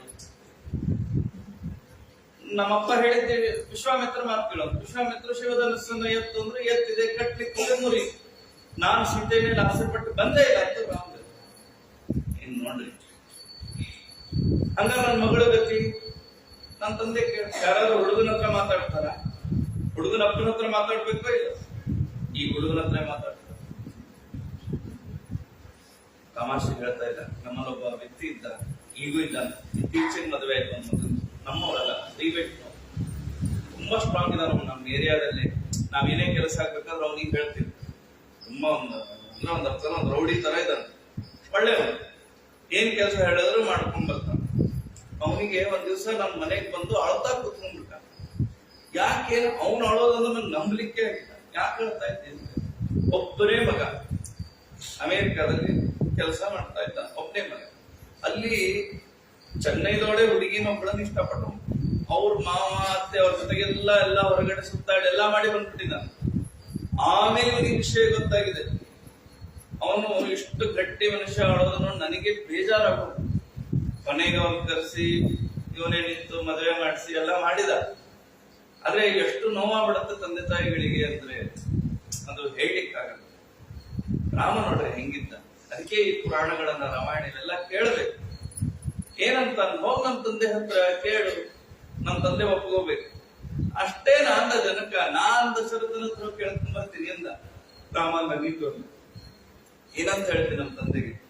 ಸ್ವಯಂವರದಲ್ಲಿ ನಿನ್ ಮಗ ಬಂದಿದ್ದ, ನಮ್ ಸೀತೆ ಮೇಲಿನ ಆಸೆಗೆ ಶಿವಧನಸ್ಸನ್ನ ಮುರಿದು ಬಿಟ್ಟಿದ್ದಾನೆ, ನೀನ್ ಬಂದ್ ಮದುವೆ ಮಾಡ್ಕೊಡು ಅಂತ ಕೇಳಿದ್ರು ನಮ್ಮಪ್ಪ ಸಂತೋಷ, ನನ್ ಮಗ ಇಷ್ಟಪಟ್ಟಿದ್ದಾನ, ನಾನ್ ಮಾಡ್ಕೊಡ್ತೀನಿ ಅಂತ ದಶರಥ. ನನಗದಲ್ಲ, ಅದ ಆಸೆ ಇಲ್ಲ ನನಗೆ. ನಮ್ಮಪ್ಪನಿಗೆ ಹೇಳು. ವಿಶ್ವಾಮಿತ್ರ ಹೇಳಿದ್ದಕ್ಕೆ ಸ್ವಯಂವರಕ್ಕೆ ಬಂದದ್ದು, ಶಿವಧನಸ್ಸನ್ನ ಮುರಿದದ್ದು. ಸೀತೆಯನ್ನ ನೋಡಿಲ್ಲ, ನೋಡೋದು ಇಲ್ಲ. ನೀನು ಬಂದು ನೋಡಿ ಸೊಸೆಯನ್ನ ಸೆಲೆಕ್ಟ್ ಮಾಡಿ ಎಸ್ ಅಂತ ಪಾಸ್ ಮಾಡಿದ್ರೆ ರಾಮ ಮದುವೆ ಮಾಡ್ಕೋತಾನಂತೆ. ನಿನ್ನ ಆಜ್ಞೆ ಬೇಕಾಗಿದೆ, ನೀನು ಬಂದು ನೋಡು ಅಂತ ನನ್ನ ತಂದೆಗೆ ಹೇಳ್ಬೇಕು ಹೊರತು ರಾಮ ಆಸೆ ಪಟ್ಟ ಅಂತ ಹೇಳಬಾರದು. ಏನ್ ನೋಡ್ರಿ ರಾಮನ ವ್ಯಕ್ತಿತ್ವ. ಅದ್ಭುತ ವ್ಯಕ್ತಿ. ಇದಕ್ಕೆ ರಾಮಾಯಣ ಕೇಳಬೇಕು, ಈ ದೃಷ್ಟಿಕೋನದಿಂದ ಕೇಳಬೇಕು ರಾಮಾಯಣ. ದಶರಥನಿಗೆ ಸುಮ್ಮನೆ ಫೀಲ್ ಮಾಡ್ರಿ, ನೀವು ದಶರಥನ ಜಾಗದಲ್ಲಿದ್ದು ನಿಮ್ ಮಗ ಏನಾದ್ರು ಯಾವ್ದಾದ್ರು ಹುಡುಗಿ ಇಷ್ಟಪಟ್ಟಿದ್ದಾಳೆ ಅಂತ ಹೇಳಿದ್ರೆ ನಂಗೆ ಗೊತ್ತಿಲ್ಲ, ನಮ್ಮ ಅಪ್ಪನ್ ಕೇಳ್ಕೊಂಬ ಅಂತ ಹೇಳಿಬಿಟ್ರೆ ಎಲ್ಲಿ ನಾವು ಭೂಮಿ ಮೇಲೆ ಇರಲ್ಲ, ಆಕಾಶಕ್ಕೆ ಹೋಗ್ಬಿಡ್ತೀವಿ. ಎಲ್ಲಿ ಸಿಗ್ತಾರೆ ಹೀಗೆ? ಇಲ್ಲ ಅಂತ ಹೇಳಲ್ಲ, ಬಹಳ ಬಹಳ ದೂರ. ಹೇಗಿದೆ ಧರ್ಮಶಾಸ್ತ್ರ? ಅಂತಃಪಟ ತೆಗಿಯೋದನ್ನ ಹುಡುಗಿಯನ್ನ ಹುಡುಗ ನೋಡಬಾರ್ದು, ಹುಡುಗನನ್ನ ಹುಡುಗಿ ನೋಡಬಾರ್ದು. ಯಾಕೆ ಅಂತಃಪಟ ಹಿಡಿಯೋದು? ಇವತ್ತು ಅಂತಃಪಟಕ್ಕೆ ವ್ಯಾಲ್ಯೂನೇ ಇಲ್ಲ. ಎಲ್ಲೆಲ್ಲೋ ಹೋಗ್ಬಿಟ್ಟಿದೆ ಸಮಾಜ. ಅದೇನೋ ಫೋಟೋ ಶೂಟ್ ಏನೇನೇನೇನೋ ಮಾಡ್ತಾರೆ. ದುರ್ದೈವ ಇದು. ವಿವಾಹ ಪೂರ್ವದಲ್ಲಿ ಫೋಟೋ ಶೂಟ್ಗಳು ಎಲ್ಲಾ ಮಾಡಿಸ್ತಾರೆ. ವಿಚಿತ್ರ ವಿಚಿತ್ರ ವೇಷ, ವಿಚಿತ್ರ ವಿಚಿತ್ರ ನಿಲ್ಲುವಿಕೆ. ಮಹತ್ವ ಅಂತಃಪಟ ಎದಕ್ಕೆ ಹಿಡಿಬೇಕಾಗಲ್ಲ? ನನ್ನ ತಂದೆ ತಾಯಿ ಮೇಲೆ ನಂಬಿಕೆ ಇಲ್ವಾ? ನಾನು ಮದುವೆ ಮಾಡ್ಕೊಳ್ಳೋ ಹುಡುಗಿಯನ್ನ ಅವ್ರು ನೋಡ್ತಾರಲ್ಲ, ಅವರಿಗೆ ಅವ್ರ ಮನೆ ಸೊಸೆ ಹೇಗಿರ್ಬೇಕು ಅಂತ ಅವರಿಗೂ ಇರಂತ ಇತ್ತು. ಅವರು ಕೆಟ್ಟದ್ದನ್ನೇ ಆರಿಸ್ತಾರೆ ಅಂತ ಯಾಕೆ ತಿಳ್ಕೋಬೇಕು? ಅನುಭವಿಸ್ತಾರೆ, ಅವರ ಮೇಲೆ ಭಾರ ಬಿಡಬೇಕು. ಈ ಪದ್ಧತಿ ಇವತ್ತಿಲ್ಲ. ಹೀಗಾಗಿ ಅದೇ ಹೇಳಿದ, ಒಂದು ಸಾರಿ ವಿವಾಹದ ಬಗ್ಗೆ ಮಾತಾಡ್ಬೇಕು ಅಂತಿದೆ ಒಂದು ಆನ್ಲೈನ್, ಅದ್ರ ಬಗ್ಗೆನೇ ಒಂದು ಕ್ಲಾಸ್. ಎಷ್ಟು ಹಿರಿಯರ ಬಗ್ಗೆ ನಂಬಿಕೆ ಗೌರವಗಳ ಇಲ್ಲದೆ ಮುಂದೆ ಸಣ್ಣ ಸಣ್ಣ ಕಾರಣಕ್ಕೆ ವೈಮನಸ್ಯಗಳು. ಸಮಾಜದಲ್ಲಿ ಈ ತರಹದ ಪರಿಸ್ಥಿತಿಯನ್ನು ನಾವು ನೋಡ್ತೇವೆ. ಹೀಗಾಗಿ ರಾಮನ ಇಡೀ ರಾಮಾಯಣ, ಯಾಕೆ ರಾಮ ಆದರ್ಶ ಪುರುಷ ಅನ್ನೋದಕ್ಕೆ ಮೇಲ್ ಬಂತು. ರಾಮ ನವರಾತ್ರೋತ್ಸವ ಬರುತ್ತೆ. ಈ ದೃಷ್ಟಿಯಲ್ಲಿ ರಾಮಾಯಣವನ್ನು ಒಮ್ಮೆ ಕೇಳಿ, ಅಲ್ಲಿ ಸೀತೆ ಹೆಂಗ್ ನಡ್ಕೊಂಡು, ರಾಮ ಹೆಂಗ್ ನಡ್ಕೊಂಡ. ಪಟ್ಟಾಭಿಷೇಕ ನಿರ್ಧಾರ ಆಗೋಗಿದೆ, ನಾಳೆ ಬೆಳಿಗ್ಗೆ ಪಟ್ಟಾಭಿಷೇಕ ಆಗ್ಬೇಕು. ಇಡೀ ಊರು ಅಲಂಕಾರ ಆಗಿತ್ತು. ಎಲ್ಲಾರು ಮನೆಗಳಲ್ಲಿ ಸಂಭ್ರಮ. ಎಲ್ಲಾರು ಹೊಸ ತೋರಣ, ಬಾಳೆಕಂಬ ತಮ್ಮ ಮನೆಗೆ ಕಟ್ಟಿದ್ರಂತ. ನಾಳೆ ಬೆಳಿಗ್ಗೆ ರಾಮನಿಗೆ ಪಟ್ಟಾಭಿಷೇಕ. ರಾತ್ರಿ ತಡರಾತ್ರಿ ಕೈಕೇಯಿ ಮಂಥರೆಯ ಮಾತನ್ನ ಕೇಳಿ ತನ್ನ ವರವನ್ನ ಬಳಸಿಕೊಂಡು ದಶರಥನಿಗೆ ತಾನು ಅಡ್ಡುಗಾಲಾಗಿ ಮಾರನೆಯಿಂದ ಪಟ್ಟಾಭಿಷೇಕವನ್ನ ನಿಲ್ಲಿಸಿದಾಗ ರಾಮನಿಗೆ ದಶರಥ ಹೋಗಿ ಹೇಳಬೇಕಲ್ಲ, ಹೀಗೆ ನನ್ನ ಹೆಂಡತಿ ಬೇಡ ಅಂತ ಇದ್ದಾಳೆ ಚಿಕ್ಕಮ್ಮ, ನಾಳೆ ಪಟ್ಟಾಭಿಷೇಕ ನಿನಗೆ ಮಾಡಲ್ಲ ಅಂತ ರಾಮ ಹೇಳಬೇಕು. ಹೇಳಲ್ಲ. ಇವೆಲ್ಲ ರಾಮಾಯಣದ ಒಳಗಿರುವ ಸೂಕ್ಷ್ಮಾಂಶ. ಅವನಿಗೆ ನೋವಾಗತ್ತೆ. ಹೆಂಗ್ ಹೇಳಿ ನಾನು ರಾಮನಿಗೆ ಇದನ್ನ? ಇಡೀ ಊರಿಗೆ ರೆಡಿ ಇದೆ, ಕೊರಗುತ್ತಾ ಇರ್ತಾನೆ. ರಾಮ ರಾತ್ರಿ ಕಾಲು ಹೊತ್ತಲಿಕ್ಕೆ ಅಂತ ದಿನ ದಶರಥನ ಹತ್ರ ಹೋಗೋಣಂತ. ಆ ದಶರಥನ ಕೋಣೆ ಹೋಗುವಾಗ ಕೈಕೇಯಿ ಮಾತು ನಡೀತಾ ಇರುತ್ತೆ. ಕೈಕೇಯಿ ಹೋದ ಮೇಲೆ ರಾಮ ದಶರಥನಿಗೆ ನಮಸ್ಕಾರ ಮಾಡಿ ಕಾಲು ಹೊತ್ತಿ ಏನು ಹೇಳಲ್ಲ. ಅವಾಗ ಕಾಲು ಹೊತ್ತಿ ಮಲಗಿಸಿ ಬಂದು ಬಿಡುತ್ತಾನೆ. ಮಾರನೇ ದಿವಸ ಬೆಳಿಗ್ಗೆ ರಾಮ ನಾರು ಮಡಿ ಉಟ್ಕೊಂಡು ನಿಂತಿರ್ತಾನೆ. ನಾನು ವನವಾಸಕ್ಕೆ ಹೋಗ್ತೀನಿ. ಎಂತ ಅದ್ಭುತ ವ್ಯಕ್ತಿತ್ವ ನೋಡ್ರಿ ರಾಮಾಯಣ. ಪಾತ್ರದ ದೃಷ್ಟಿಯಲ್ಲಿ ರಾಮಾಯಣವನ್ನು ನೋಡಿಬಿಟ್ರೆ ಏನ್ ರಾಮ, ಏನ್ ಸೀತಾ, ಎಂಥ ತ್ಯಾಗ ಲಕ್ಷ್ಮಣಂದು. ಆಗ ತಾನೇ ವಿವಾಹ ಆಗಿದೆ. ಲಕ್ಷ್ಮಣ ತನ್ನ ಹೊಸ ನವ ವಿವಾಹದ ಆ ದಿನಗಳನ್ನು ಬಿಟ್ಟು ರಾಮನ ಸೇವೆಗಾಗಿ ಹೊರಟ. ಲಕ್ಷ್ಮಣನ ತಾಯಿ ತಡಿಬೋದಾಗಿತ್ತು ಸುಮಿತ್ರ. ಆಕೆ ಅಂತಾಳೆ, ಆಕೆ ಮಾತು ಎಷ್ಟು ಚೆನ್ನಾಗಿದೆ ನೋಡ್ರಿ. ರಾಮಂ ದಶರಥಂ ವಿದ್ದಿ ಮಾಂ ವಿದ್ದಿ ಜನಕಾತ್ಮಜ ಅಯೋಧ್ಯ ಮಠಮೀಂ ವಿದ್ದಿ ಗಚ್ಚತಾತ ಶಾಸಕಂ ಅಂತಾಳೆ. ನೋಡು, ರಾಮನನ್ನೇ ದಶರಥ ಅಂತ ತಿಳ್ಕೊ, ಸೀತೆಯನ್ನೇ ನಾನು ಅನ್ಕೋ, ಆ ಕಾಡನ್ನೇ ನೀನು ಅಯೋಧ್ಯ ಅನ್ಕೋ, ಸುಖವಾಗಿರು ಅಂತ ಹೇಳ್ತಾನೆ ಲಕ್ಷ್ಮಣ. ಹೀಗಾಗಿ ಒಟ್ಟಾರೆ ರಾಮಾಯಣವನ್ನ ನಮ್ಮ ಬದುಕಿಗೆ ಹೊಂದಿಸಿಕೊಂಡು ನೋಡಿಬಿಟ್ರೆ, ಅಂದ್ರೆ ನಮ್ಮೊಳಗೆ ಒಂದು ವ್ಯಕ್ತಿತ್ವ, ಮೃಗ ಜೀವನ ಏನೊಂದನ್ನು ಮಾಡ್ತಾ ಇದೀವಲ್ಲ, ಇದು ಚೂರು ಕಡಿಮೆ ಆಗ್ಬೋದು. ಅದರ ಪ್ರಭಾವ ಇರೋದು ಹೇಗಿದೆ ಅಂದ್ರೆ, ಇವೆಲ್ಲ ಹಿಂಗ ಯುವಕರು ಕೇಳಬೇಕು. ನೀವೆಲ್ಲಾ ಜೀವನ ಪೂರ್ತಿ ದಾಟಿ ಬಂದವರು ಇದನ್ನ ಕೇಳ್ತೀವಿ. ಯಾರು ಇದನ್ನ ಕೇಳಬೇಕು ಅವ್ರು ಕೇಳೋದೇ ಇಲ್ಲ. ಇಲ್ಲಿ ಒಂದು ಮಿಸ್ ಆಗ್ತಾ ಇದೆ. ಇದನ್ನೆಲ್ಲ ಕೇಳಿ ಸಣ್ಣ ವಯಸ್ಸಿನವರು ಮನಸ್ಸಿನ ಮೇಲೆ ಪ್ರಭಾವ ಆಗೇ ಆಗುತ್ತೆ. ಅದನ್ನ ಪ್ರಭಾವ ಮಾಡಿಕೊಂಡು ಅವ್ರು ಬದುಕಿ ಬಿಟ್ರೆ ಅವ್ರ ಮನೆಯೇ ಅಯೋಧ್ಯ. ಹೀಗಾಗಿ ರಾಮಾಯಣ ಬಹಳ ದೊಡ್ಡ. ರಾಮದೇವರು ಹೀಗೆ ರಾಮಾಯಣದಲ್ಲಿ ಹೆಚ್ಚು ಅದಕ್ಕೆ ರಾಮಾಯಣವನ್ನ ರಾಮದೇವರನ್ನ ಆದರ್ಶ ಮರ್ಯಾದಾ ಪುರುಷೋತ್ತಮ ಅಂತ ಕರೆಯೋದು ಈ ದೃಷ್ಟಿ. ಅವನು ತೋರಿಸಿಕೊಟ್ಟ, ಹೆಂಗ ಹೇಳಿ ಎಲ್ಲ ನಡೆದು, ನೀ ಹಿಂಗ್ ನಡ್ಕೊಳ್ರಿ, ಹಿಂಗ್ ನಡ್ಕೊಳ್ರಿ. ದೇವರು ಹೇಳಿದ್ದಾರೆ, ಹೆಂಗ್ ತಂದೆ ಜೊತೆ ನಡ್ಕೋಬೇಕು, ಹಿಂಗ್ ಹೆಂಡತಿ ಜೊತೆ ನಡ್ಕೋಬೇಕು, ಅಮ್ಮನ ಜೊತೆ ಹೆಂಗ್, ಚಿಕ್ಕಮ್ಮನ ಜೊತೆಗೆ ಹೆಂಗ್ ನಡ್ಕೋಬೇಕು, ಪ್ರಜೆಗಳ ಜೊತೆಗೆ ಹೆಂಗ್ ನಡ್ಕೋಬೇಕು. ಯಾರು ಶತ್ರುಗಳಿಲ್ಲ ರಾಮನಿಗೆ. ಅಷ್ಟು ದೊಡ್ಡ ಸ್ಥಾನದಲ್ಲಿದ್ರೆ ಅಜಾತ ಶತ್ರು ರಾಮ. ಇದು ರಾಮಾಯಣದ ಉದ್ದೇಶ. ತನ್ನ ಹೆಂಡತಿಗಾಗಿ ತಾನು ಸೇತುವೆಯನ್ನ ಕಟ್ಟಿದ. ಆಕೆಯನ್ನ ಸಂಶಯ ಪಟ್ಟದ್ದಲ್ಲೇ ಅಲ್ಲ, ಅದನ್ನೆಲ್ಲ ತಪ್ಪಾಗಿ ಅರ್ಥೈಸ್ತಾರೆ. ಅದಕ್ಕಾಗಿ ಅಗ್ನಿ ಪ್ರವೇಶ ಮಾಡಿಸಿದ, ಅವೆಲ್ಲ ಅಲ್ಲ, ಅವೆಲ್ಲ ಲೀಲಾ. ಈಗ ಇಡೀ ರಾಮಾಯಣವನ್ನು ನೋಡುವ ದೃಷ್ಟಿ ಅದು ಬೇರೆ ಆಗಿದೆ. ಅದಾದ ಮೇಲೆ ದೇವರು ಮಾಡಿದ ಅವತಾರವೇ ಕೃಷ್ಣಾವತಾರ. ಅದೊಂದು ತರ ಬೇರೆನೆ ಕೃಷ್ಣಾವತಾರ. ರಾಮಾಯಣದಲ್ಲಿ ತಂದೆ ತಾಯಿಯ ಮಾತನ್ನೇ ಕೇಳುವುದನ್ನ ರಾಮ ಉದ್ದೇಶವಾಗಿ ತಗೊಂಡಿದ್ರೆ, ನೆಕ್ಸ್ಟ್ ಅವತಾರದಲ್ಲಿ ಉಲ್ಟಾ, ಇವನು ಹೇಳಿದಾಗ ತಂದೆ ತಾಯಿಗಳು ಕೇಳ್ತಾನೆ. ಹುಟ್ಟಿದ ತಕ್ಷಣ ವಸುದೇವನಿಗೆ ಹೇಳಿದ, ನನ್ನನ್ನು ಕರ್ಕೊಂಡು ಹೋಗ್ಬಿಡು, ಇಲ್ಲಿ ಬೇಡ, ನಂದ ಗೋಕುಲದಲ್ಲಿ ಯಶೋದೆ ಮಡಿಲಲ್ಲಿ ಮಲಗಿಸು ಅಂತ ಕೇಳ್ತಾನೆ ದೇವರು. ಅಲ್ಲಿ ವಾದರಾಜರ ಬರೀತಾರೆ ಪುಣೀಶ್ ವಿಜಯದಲ್ಲಿ. ಯಾಕೆ ಹೋಗ್ಬಿಟ್ಟ ದೇವರು ನಂದ ಗೋಕುಲ? ರಾತ್ರಿ ಕಂಸನ ಕಣ್ಣು ತಪ್ಪಿಸಿ ಹೋದ್ನಲ್ಲ. ವಾದರಾಜರ ಅಂತ ಕಂಸ ಬೀಜಾವಿಯು, ಕಂಸನ ಕಂಡ್ರೆ ಭಯ ಏನು ಕೃಷ್ಣನಿಗೆ. ಈ ಬುದ್ಧಿಗೆ ಕಂಸ ಆಲ್ರೆಡಿ 6 ಮಕ್ಕಳನ್ನ ಕೊಂದ ಎಕ್ಸ್ಪೀರಿಯನ್ಸ್ ಇರೋನು. ನಾನು ಕೈಗೆ ಸಿಕ್ಬಿಟ್ರೆ ಕೊಂದು ಬಿಡ್ತಾರ, ದೇವ್ರ ಯಾರು ಕೊಲ್ಲಿಕ್ ಸಾಧ್ಯ? ಆದ್ರೂ ದೇವ್ರು ಹೋಗ್ಬಿಟ್ಟಂತಲ್ಲಿ. ಯಾಕೆ ಹೋದ? ಏನ್ ಬಲ ಕಡಿಮೆ ಇದೆ, ಕಂಸನ ಕೊಲ್ಲಿಕ್ ಆಗಲ್ಲ ಅಂತ ಹೋದ್ನೇನು? ಅಲ್ಲ, ಆಗಲೇ ಕಂಸನನ್ನ ಕೊಲ್ಬೋದಾಗಿತ್ತು ಸ್ವಾಮಿ. ಆದ್ರೂ ಕಂಸನನ್ನ ಯಾಕೆ ಕೊಲ್ಲಿಲ್ಲ ಅಂದ್ರೆ, ಕಂಸ ಅನೇಕ ದೇವರ ಅವತಾರ ಮಾಡಿದೆ ಭೂಭಾರ ಹರಣಕ್ಕೆ. ದೇವರು ಈ ಮಾವ ಅಳಿಯನ್ನ ಏಜೆಂಟ್ ಮಾಡ್ಕೊಂಡ್ಬಿಟ್ಟ ಕೃಷ್ಣಾವತಾರದಲ್ಲಿ. ಜರಾಸಂಧ ಕಂಸ ಇವರು ಮಾವ ಅಳಿಯರು. ಜರಾಸಂಧರ ಮಕ್ಕಳೇ, 2 ಹೆಣ್ಣು ಮಕ್ಕಳೇ ಕಂಸನ ಹೆಂಡಂದ್ರು. ಕಂಸ ಏನ್ ಮಾಡ್ದ ಅಂದ್ರೆ, ದೇವ್ ನಂದಗೋಕುಲಕ್ಕೆ ಹೋಗ್ಬಿಟ್ಟ. ದುರ್ಗಾದೇವಿ ಹೇಳ್ಬಿಟ್ಲು, ನಿನ್ನನ್ನ ಕೊಲ್ಲುವ ಮಗು ಒಂದು ಕಡೆ ಬೆಳೀತಾ ಇದೆ ಅಂತ ಹೇಳ್ಬಿಟ್ಟು. ಆಕೆ ಕರೆಕ್ಟ್ ಲೊಕೇಶನ್ ಶೇರ್ ಮಾಡ್ಬಿಟ್ಟಿದ್ರೆ ಕಂಸನ್ ಮೊಬೈಲ್ ಅಲ್ಲಿ ವಾಟ್ಸಪ್ ಗೆ ತೊಂದರೆನೇ ಇರ್ಲಿಲ್ಲ. ಅವನಿಗೆ ಏನಾಯ್ತು, ನೋಡುವ ಮಕ್ಕಳಲ್ಲೆಲ್ಲ ಇವನು ದೇರಿರ್ಬೋದು ಅಂತ ಭಾವನೆ ಬಂತು. ನೋಡಿ, ಜಗತ್ತಿನಲ್ಲಿ ಮಹಾಪಾಪ ಯಾವ್ದು ಗೊತ್ತಾ? ಹರಿ ದೊಡ್ಡ ಪಾಪ ಅನ್ಯಥಾ ಉಪವಾಸ. ಅನ್ಯಥಾ ಉಪಾಸನೆ ಅಂದ್ರೆ ದೇವರಲ್ಲದವನನ್ನ ದೇವರು ಅಂತ ತಿಳಿಯುವುದು, ದೇವರನ್ನ ದೇವರಲ್ಲ ಅಂತ ತಿಳಿಯುವುದು.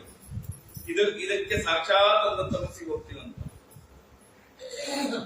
ದುರ್ಗಾದೇವಿ ಏನ್ ಮಾಡಿದ್ರು ಅಂದ್ರೆ, ಈ ಕಂಸನ ಪಾಪ ಹೆಚ್ಚು ಮಾಡಿಸಿದ್ರು. ಯಾಕಂದ್ರೆ ಅವನಿಗೆ ನೋಡೋ ಮಗುವಲ್ಲೆಲ್ಲ ಇವನೇ ನನ್ನನ್ನು ಕೊಲ್ಲುವ ದೇವಕಿ ಮಗು ಇರ್ಬೋದಾ ಅಂತ ಭಾವನೆ ಬಂತು.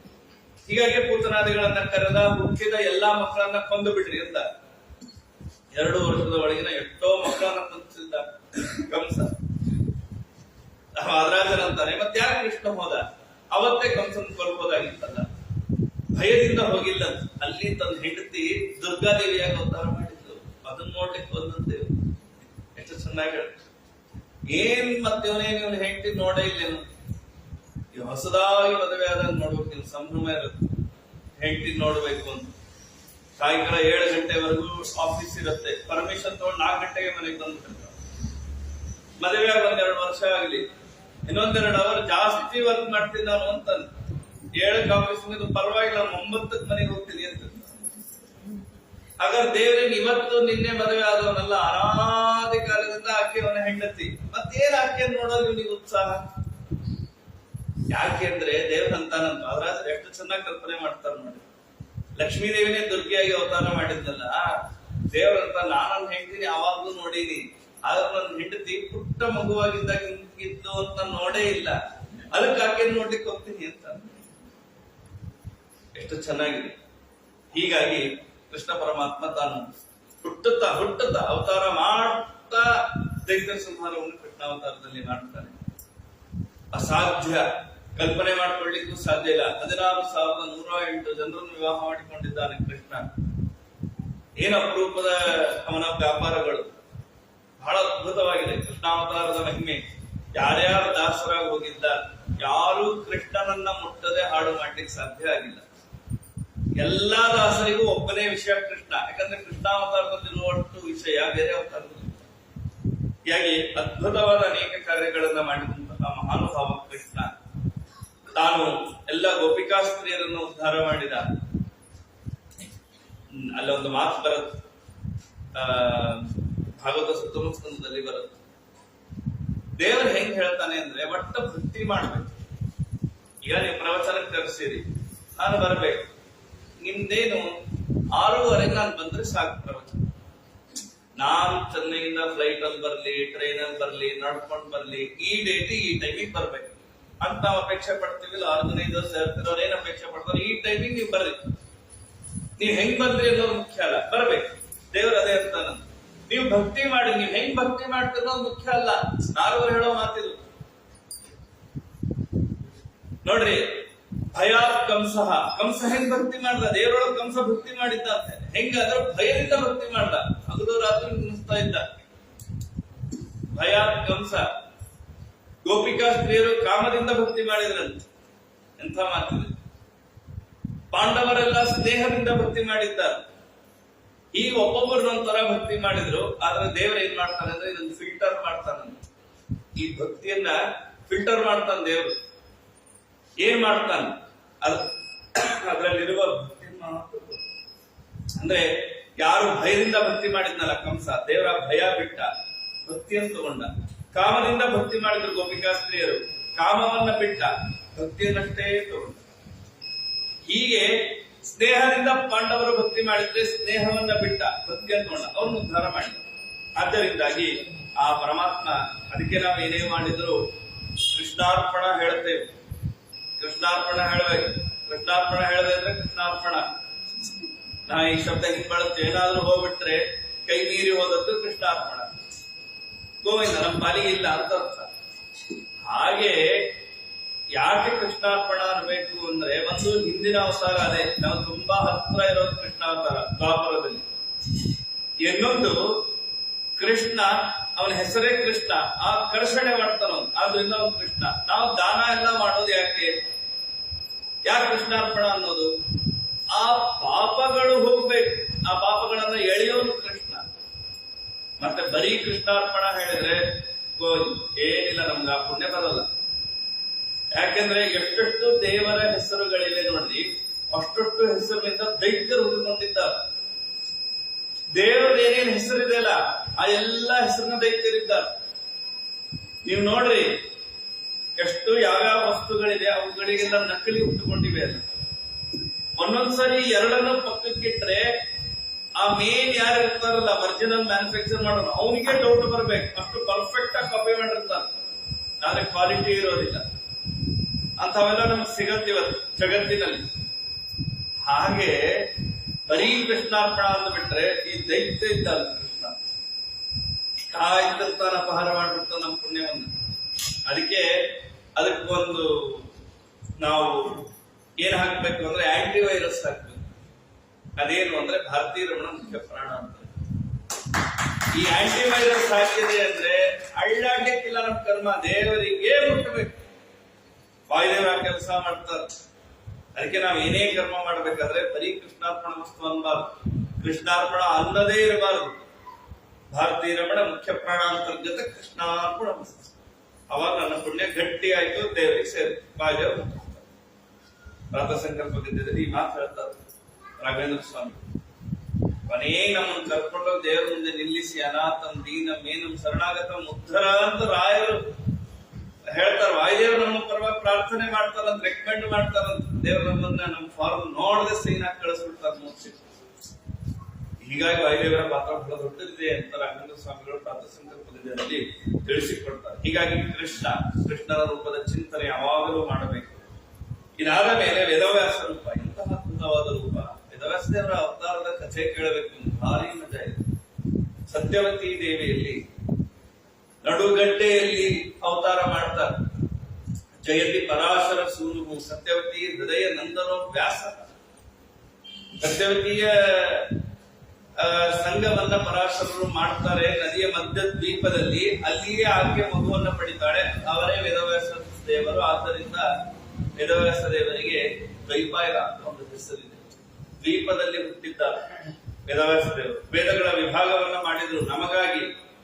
ಅನಂತ ವೈವೇದ, ಎಲ್ಲಾ ವೇದಗಳನ್ನು ಓದ್ಲಿಕ್ಕಾಗಲ್ಲ. ಅದಕ್ಕೆ ವೇದವನ್ನ ವಿಭಾಗ ಮಾಡಿ ಇಷ್ಟಿಷ್ಟಾದ್ರೂ ಓದ್ಲಿ. ನೀವು ಋಗ್ವೇದ ಓದ್ಲಿ, ಯಜುರ್ವೇದ ಓದ್ಲಿ. ಸಾಮ ಅಥರ್ವೇದಗಳು ಕಡಿಮೆ, ಬಹಳ ಕಡಿಮೆ ಇದ್ದಾರೆ. ಸಾಮವೇದಿಗಳು ಬಹಳ ಕಡಿಮೆ, ಅಥರ್ವೇದಿಗಳು ಸಿಗೋದು ಇಲ್ಲ ಪ್ರಾಯ. ಅವರವರು ಕನಿಷ್ಠ ಇಷ್ಟಿಷ್ಟಾದ್ರೂ ಓದ್ಬೇಕು ಅನ್ನೋದಕ್ಕಾಗಿ ವೇದ ವಿಭಾಗ ಮಾಡಿ ಸೂತ್ರ ರಚನೆ ಮಾಡಿ ವೇದದ ಅರ್ಥವನ್ನು ತಿಳಿಸಿ ಪುರಾಣಗಳನ್ನೆಲ್ಲ ರಚನೆ ಮಾಡಿ ಶ್ರೀಮದ್ ಭಾಗವತವನ್ನೇ ಕೊಟ್ಟ ಮಹಾನುಭಾವರು ವೇದವ್ಯಾಸದೇವರು. ಹೀಗಾಗಿ ಆ ವೇದವ್ಯಾಸ ದೇವರು ಅವರ ಅವತಾರದ ಬಗ್ಗೆ ದ್ವಿತೀಯ ಸ್ಕಂದ ತಿಳಿಸುತ್ತೆ. ಬುದ್ಧನಾಗಿ ಪರಮಾತ್ಮ ಅವತಾರವನ್ನ ಮಾಡ್ತಾನೆ. ಅಯೋಗ್ಯರಿಗೆ ಸಲ್ಲುವ ಪಾಷಂಡ ಮತಗಳನ್ನ ವಿವರಣೆಯನ್ನ ಮಾಡ್ತಾನೆ ಬುದ್ಧ.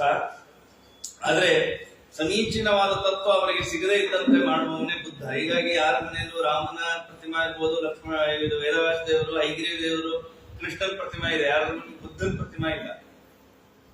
ಯಾಕೆಂದ್ರೆ ಬುದ್ಧ ಅವತಾರ ಮಾಡಿದ್ರೆ ಆಸುರಿ ಜನ ಮೋಹನಕ್ಕಾಗಿ ಅಂತ ಭಾಗವತ ಹೇಳುತ್ತೆ. ಕಲ್ಕಿಯಾಗಿ ಕೊನೆಗೆ ಕಲಿಯುಗದಲ್ಲಿ ತಾನೇ ಅವತಾರವನ್ನ ಮಾಡುತ್ತಾನೆ. ಮಾಡಿ ತಾನು ಇಡೀ ಯಾವ ಜಗತ್ತನ್ನ ನಾಶ ಮಾಡ್ತಾನೆ ಅಂತ ನಾವು ಈ ಅವತಾರವನ್ನ ಕೇಳ್ತೇವೆ. ಇದೆಲ್ಲ ಭಾಗವತದಲ್ಲಿ ಹೇಳಿ ಅದಾದ್ಮೇಲೆ ಪರೀಕ್ಷಿತ್ ಮಹಾರಾಜ ಅಂತಾನೆ, ಶುಕಾಚಾರ್ಯರೇ ನನ್ನ ಮನಸ್ಸು ದೇವರಲ್ಲೇ ಸೇರ್ಬೇಕು. ನೋಡ ಹೆಂಗಂತ ಇಷ್ಟೆಲ್ಲ ದೇವರ ಮಹಿಮಾ ಕೇಳಿದ್ಮೇಲೆ ಶುಕಾಚಾರ್ಯರಿಗೆ ಪರೀಕ್ಷಿತ್ ಮಹಾರಾಜ ನನ್ನ ಮನಸ್ಸು ಯಾವಾಗಲೂ ಪರಮಾತ್ಮನನ್ನೇ ಸೇರ್ಬೇಕು, ಬೇರೆಲ್ಲೂ ಹೋಗ್ಬಾರ್ದು. ಅವನ ಗುಣಗಳನ್ನೇ ಮನನ ಮಾಡ್ತಾ ಮಾಡ್ತಾ ಮಾಡ್ತಾ ದೇಹವನ್ನ ಬಿಡುವಂತೆ ಮತ್ತೆ ತಾವು ಹರಿಕಥೆಯನ್ನ ಹೇಳ್ರಿ ಅಂತ. ಉದ್ದೇಶ ಹೇಗಿದೆ, ಹೆಂಗ್ ಪ್ರಾಣ ಹೋಗ್ಬೇಕು ಅಂತಿದೆ ಗೊತ್ತಾ? ನಾನು ನೋಡಿದ್ದೀನಿ ಅನೇಕ ವಿದ್ವಾಂಸರ ಮನೆಯಲ್ಲಿ ಈ ತರಹದ ಮರಣ ಆಗಿದ್ದು. ಸಾಯುವ ಕಾಲಕ್ಕೆ ಹಿಂಗ ದರ್ಭ ಹಾಸಿ ನೆಲದ ಮೇಲೆ ಮಲಗಿಸಿ ಬ್ರಾಹ್ಮಣರನ್ನ ಕರೆಸಿ ಭಾಗವತ ತೆಗೆದು ಜೋರಾಗಿ ಭಾಗವತವನ್ನ ಹೇಳ್ತಾ ಇರ್ಬೇಕು. ಅವ್ರು ಕೇಳ್ತಾ ಕೇಳ್ತಾ ಕೇಳ್ತಾ ಪ್ರಾಣ ಕೊನೆಯ ಕಾಲಕ್ಕೆ ನಮ್ ಪ್ರಾಣ ಹೆಂಗ್ ಹೋಗ್ಬೇಕು ಅಂದ್ರೆ ಭಾಗವತ ಕೇಳ್ತಾ ಕೇಳ್ತಾ ಕೇಳ್ತಾ ಪ್ರಾಣ ಹೋಗ್ಬೇಕು. ದೇವರ ದಿನ ಪ್ರಾರ್ಥನೆ ಮಾಡಬೇಕು. ಒಂದಿನ ಹೋಗೇ ಹೋಗತ್ತೆ ಪ್ರಾಣ. ಹೆಂಗ್ ಹೋಗ್ಬೇಕು? ಎರಡು ಹೇಳ್ತಾರೆ ಶಾಸ್ತ್ರದಲ್ಲಿ. ಜೀವನದಲ್ಲಿ ಒಂದು ಸಾಧಕ ಅನ್ಲಿಕ್ಕೆ ಎರಡಾಗಿರ್ಬೇಕು. ಅಂದ್ರೆ ಒಂದು ಸಾಧಕ, ಒಂದು ಅನಾಯಾಸೇನ ಮರಣ, ವಿನಾ ದೈಹಿನ ಜೀವನ. ಯಾರ ಹತ್ರ ದೇಹಿ ಅಂತ ಕೇಳಿದ್ರೆ ಬದುಕ್ಬೇಕು. ಸಾಯುವ ಕಾಲಕ್ಕೆ ಶ್ರಮ ನಮಗಲ್ಲ. ಒಂದೊಂದ್ಸರಿ ಇದ್ದವ್ರಿಗೆ ಶ್ರಮ ಬಿಟ್ಟಿರೋದು. ಹೋಗೋರು ಆರಾಮ್ ಮಲಗಿರ್ತಾರೆ ಬೆಡ್ ಮೇಲೆ, ಆ ಬಿಲ್ ನೋಡಿದ್ಮೇಲೆ ಇದ್ದವ್ರು ಹೋಗ್ಬಿಟ್ಟಿರ್ತಾರೆ ಹಾಸ್ಪಿಟಲ್. ವಿನಾ ದೈಹಿನ ಜೀವನ ಅನಾಯಾಸೇನ ಮರಣ. ದೇವರ ಸ್ಮರಣೆ ಮಾಡ್ತಾ ಮಾಡ್ತಾ ಮಾಡ್ತಾ ಪ್ರಾಣ ಹೋಗ್ಬೇಕು. ನಮ್ಮೂರಲ್ಲಿ ಒಬ್ರು ವೇದ ಪಂಡಿತರು, ಅವರ ಮರಣ ಕಾಲಕ್ಕೆ ನಾನು ಅವ್ರ ಹತ್ರ ಇದ್ದೆ. ನನ್ನ ಸ್ವಾಮಿಗಳ ಕೈಲಿ ಫೋನ್ ಮಾಡಿಸಿದೆ ಅವರಿಗೆ. ಅವರು ಹೇಳ್ತಾ ಹೇಳ್ತಾ ಪ್ರಾಣ ಬಿಟ್ಟು ನೋಡಿ. ನನಗೆ ಇಲ್ಲಿಗೆ ವಾಯು ಇಲ್ಲಿಗೆ ಬಂದು ಹಿಂಗ್ ಹೇಳಿ ಪ್ರಾಣ. ವಿಜ್ಞಾನ ಇದನ್ನ ಹೇಳತ್ತಂತ. ಯಾರು ವೇದಾಧ್ಯಯನವನ್ನ ಮಾಡಿ ದಿನ ವೇದ ಪಾರಾಯಣ ಮಾಡ್ತಾರ ನೋಡ್ರಿ, ಸಾಯೋ ಕಾಲಕ್ಕೆ ಅವರ ಬ್ರೈನ್ ಡೆಡ್ ಆಗಲ್ಲಂತ. ಅಂದ್ರೆ ಅವ್ರಿಗೆ ಸಾಯೋತನ ಹೆಸರು ತಿಳ್ಕೊಳ್ರಿ ವೇದದ ಸಾಮರ್ಥ್ಯ ಹೆಂಗಿದೆ. ಬ್ರೈನ್ ಡೆಡ್ ಆಗೋಗತ್ತೆ. ಎಷ್ಟೋ ಜನಕ್ಕೆ ಹೋಗ್ಬಿಡ್ತಾರಲ್ಲ, ಕೋಮಾಕ್ ಹೋಗ್ಬಿಡ್ತಾರೆ, ಮತ್ತೆ ವಾಪಸ್ ಬರೋದೇ ಇಲ್ಲ, ಹಂಗೆ ಪ್ರಾಣ ಹೋಗುತ್ತೆ. ಹಂಗಾಗಲ್ಲ, ಸಾಯೋತನ ಹೆಚ್ಚುತ್ತಾರ ವೇದಾಧ್ಯಯನ ಮಾಡಿದ್ರು. ವೇದಾಧ್ಯಯನಕ್ಕೆ ಅದ್ಭುತವಾದ ಶಕ್ತಿ. ಹೀಗಾಗಿ ಆ ಪರಮಾತ್ಮನ ಧ್ಯಾನವನ್ನ ಮಾಡ್ತಾ ನನಗೆ ಮರಣ ಆಗ್ಬೇಕು. ಪರೀಕ್ಷಿತ್ ಮಹಾರಾಜ ಅಂತ, ನೀವು ಭಾಗವತವನ್ನು ಹೆಂಗ್ ಹೇಳ್ಬೇಕು ಅಂದ್ರೆ ಆ ದೇವರ ಕಥೆ ಕೇಳ್ತಾ ಕೇಳ್ತಾ ಹಿಂಗ್ ನನಗೆ ಮರಣ ಆಗ್ಬೇಕು ಅಂತ. ಅದಕ್ಕೆ ನೀವು ಅನುಗ್ರಹವನ್ನ ಮಾಡ್ರಿ. ಮತ್ತು ನನಗೆ ಕೆಲವು ಪ್ರಶ್ನೆಗಳಿವೆ, ಅದಕ್ಕೆ ಉತ್ತರವನ್ನ ಹೇಳ್ರಿ. ಜೀವನ ಅಪ್ರಾಕೃತ. ಇವನಿಗೆ ಪ್ರಕೃತಿಯ ಸಂಬಂಧ ಆಗಲಿಕ್ಕೆ ದೇವರ ಇಚ್ಛೆಯೇ ಕಾರಣ ಅಥವಾ ಬೇರೆ ಏನಾದ್ರೂ ಕರ್ಮ ಇದೆ? ದೇವರ ಇಚ್ಛಾ ಇದು ಕಾರಣ ಇಷ್ಟೇನೋ, ಅಥವಾ ನಾವು ಮಾಡಿದ ಯಾವ್ದಾದ್ರು ಕರ್ಮವು ನಾವು ಈ ಬಂಧನದಲ್ಲಿರೋದಕ್ಕೆ ಕಾರಣ ಆಗುತ್ತ? ಬಹಳ ಮುಖ್ಯವಾದಂತಹ ಪ್ರಶ್ನೆ. ಬ್ರಹ್ಮಾಂಡದ ಒಳಗೆ ಸೃಷ್ಟರಾದಂತಹ ಬ್ರಹ್ಮದೇವರು ಅಹಂಕಾರಾದಿ ತತ್ವಗಳನ್ನ, ತದಭಿಮಾನಿ ದೇವತೆಗಳನ್ನ ಯಾರ ಅನುಗ್ರಹದಿಂದ ಸೃಷ್ಟಿ ಮಾಡ್ತಾರೆ? ನಾಭಿ ಪದ್ಮದಿಂದ ಬಂದ ಬ್ರಹ್ಮದೇವರು ಪದ್ಮನಾಭ ರೂಪವನ್ನ ಯಾವ ಪ್ರಕಾರದಿಂದ ನೋಡಿದ್ರು? ಇವೆಲ್ಲ ಪರೀಕ್ಷಿತ್ ಮಹಾರಾಜ ತಾನು ಪ್ರಶ್ನೆಯನ್ನ ಮಾಡ್ತಾ ಇದ್ದಾನೆ. ಪರಮಾತ್ಮ ತನ್ನ ಅಧೀನವಾದಂತಹ ಬಂಧಕ ಶಕ್ತಿಯನ್ನ ಪ್ರವರ್ತನೆ ಮಾಡುವಂತೆ ತಾನು ಪ್ರೇರಿಸದೆ ಮುಕ್ತ ಜೀವರಿಗೆ ಪ್ರವರ್ತಕನಾಗಿ ಯಾವ ಲೋಕದಲ್ಲಿ ವ್ಯಕ್ತನಾಗ್ತಾನೆ? ಬಹಳ ದೊಡ್ಡ ದೊಡ್ಡ ಅನೇಕ ಪ್ರಶ್ನೆಗಳನ್ನ ಇಲ್ಲಿ ಹೇಳಿದ್ದಾರೆ. ಅಷ್ಟು ಟೈಮ್ ಇಲ್ಲ, ಕೆಲವು ಮಾತ್ರ ಶುಕಾಚಾರ್ಯ ಉತ್ತರ ಹೇಳಿದ್ದು ಇಲ್ಲಿ ಹೇಳ್ತೇನೆ. ಜೀವನ ಅಪ್ರಾಕೃತ, ಆದ್ರೆ ಅವನಿಗೆ ಪ್ರಾಕೃತ ಸಂಬಂಧ ಹೊಂದುವುದಕ್ಕೆ ದೇವರ ಇಚ್ಛಾ ಇದು ಮುಖ್ಯ ಕಾರಣ. ಕೃಷ್ಣಾವೃತಮ ಹರಣ ಸದಾಚಾರ ಸ್ತುತಿಯ ಆರಂಭದಲ್ಲಿ ಆಚಾರ್ಯರು ಒಂದು ಮಾತು ಹೇಳ್ತಾರೆ. ಮಾಡುವ ಎಲ್ಲಾ ಕರ್ಮಗಳನ್ನು ದೇವರಿಗೆ ಸಮರ್ಪಣೆ ಮಾಡ್ರಿ. ಯಸ್ಮಿನ್ ಸರ್ವಾಣಿ ಕರ್ಮಾಣಿ ಸಂಧಿಸ್ಯ ಅಧ್ಯಾತ್ಮ ಚೇತಸ ಅಂತ ಆರಂಭ. ಎಲ್ಲ ಕರ್ಮವನ್ನು ದೇವರಿಗೆ ಸಮರ್ಪಣೆ ಮಾಡ್ಬೇಕಾ ನಮ್ಗೆ ಪ್ರಶ್ನೆ ಬರುತ್ತೆ. ಈಗ ಮನೇಲಿ ಏನೋ ಒಳ್ಳೇದಾಗಿತ್ತು, ಭಾಗವತ ಕೇಳಲಿಕ್ಕೆ ಬಂದ್ವಿ, ದೇವರಿಗೆ ಕೃಷ್ಣಾರ್ಪಣ ಅಂದ್ರೆ ಅರ್ಥ ಇದೆ. ಪಕ್ಕ ಕೂತವ್ರಿಗೆ ಒಂದು ಕಪಾಳ ಕೊಡದ್ಬಿಟ್ಟು ಭಾರತೀಯ ಮಾಡಬಹುದು. ಪುಣ್ಯಕರ್ಮವನ್ನ ದೇವರಿಗೆ ಸಮರ್ಪಣೆ ಮಾಡೋದು, ಪಾಪ ಕರ್ಮವನ್ನ ದೇವರಿಗೆ ಹೆಂಗ್ ಸಮರ್ಪಣೆ ಮಾಡೋದು? ಹಾಗಾದ್ರೆ ಪಾಪವನ್ನು ದೇವರಿಗೆ ಸಮರ್ಪಣೆ ಮಾಡಬೇಕಾ ಅಂತ ಬಹಳ ಜನ ಪ್ರಶ್ನೆ ಇದೆ. ಪಾಪ ಕರ್ಮವನ್ನು ದೇವರಿಗೆ ಸಮರ್ಪಣೆ ಮಾಡ್ಬೇಕು. ಕೆಲವರು ಏನ್ ಅಂದ್ಕೊಂಡಿದ್ದಾರೆ, ಪುಣ್ಯ ಮಾತ್ರ ದೇವರು ಮಾಡಿಸ್ತಾನೆ, ಪಾಪ ನಾವು ಮಾಡ್ತೀವಿ. ಇಲ್ಲ,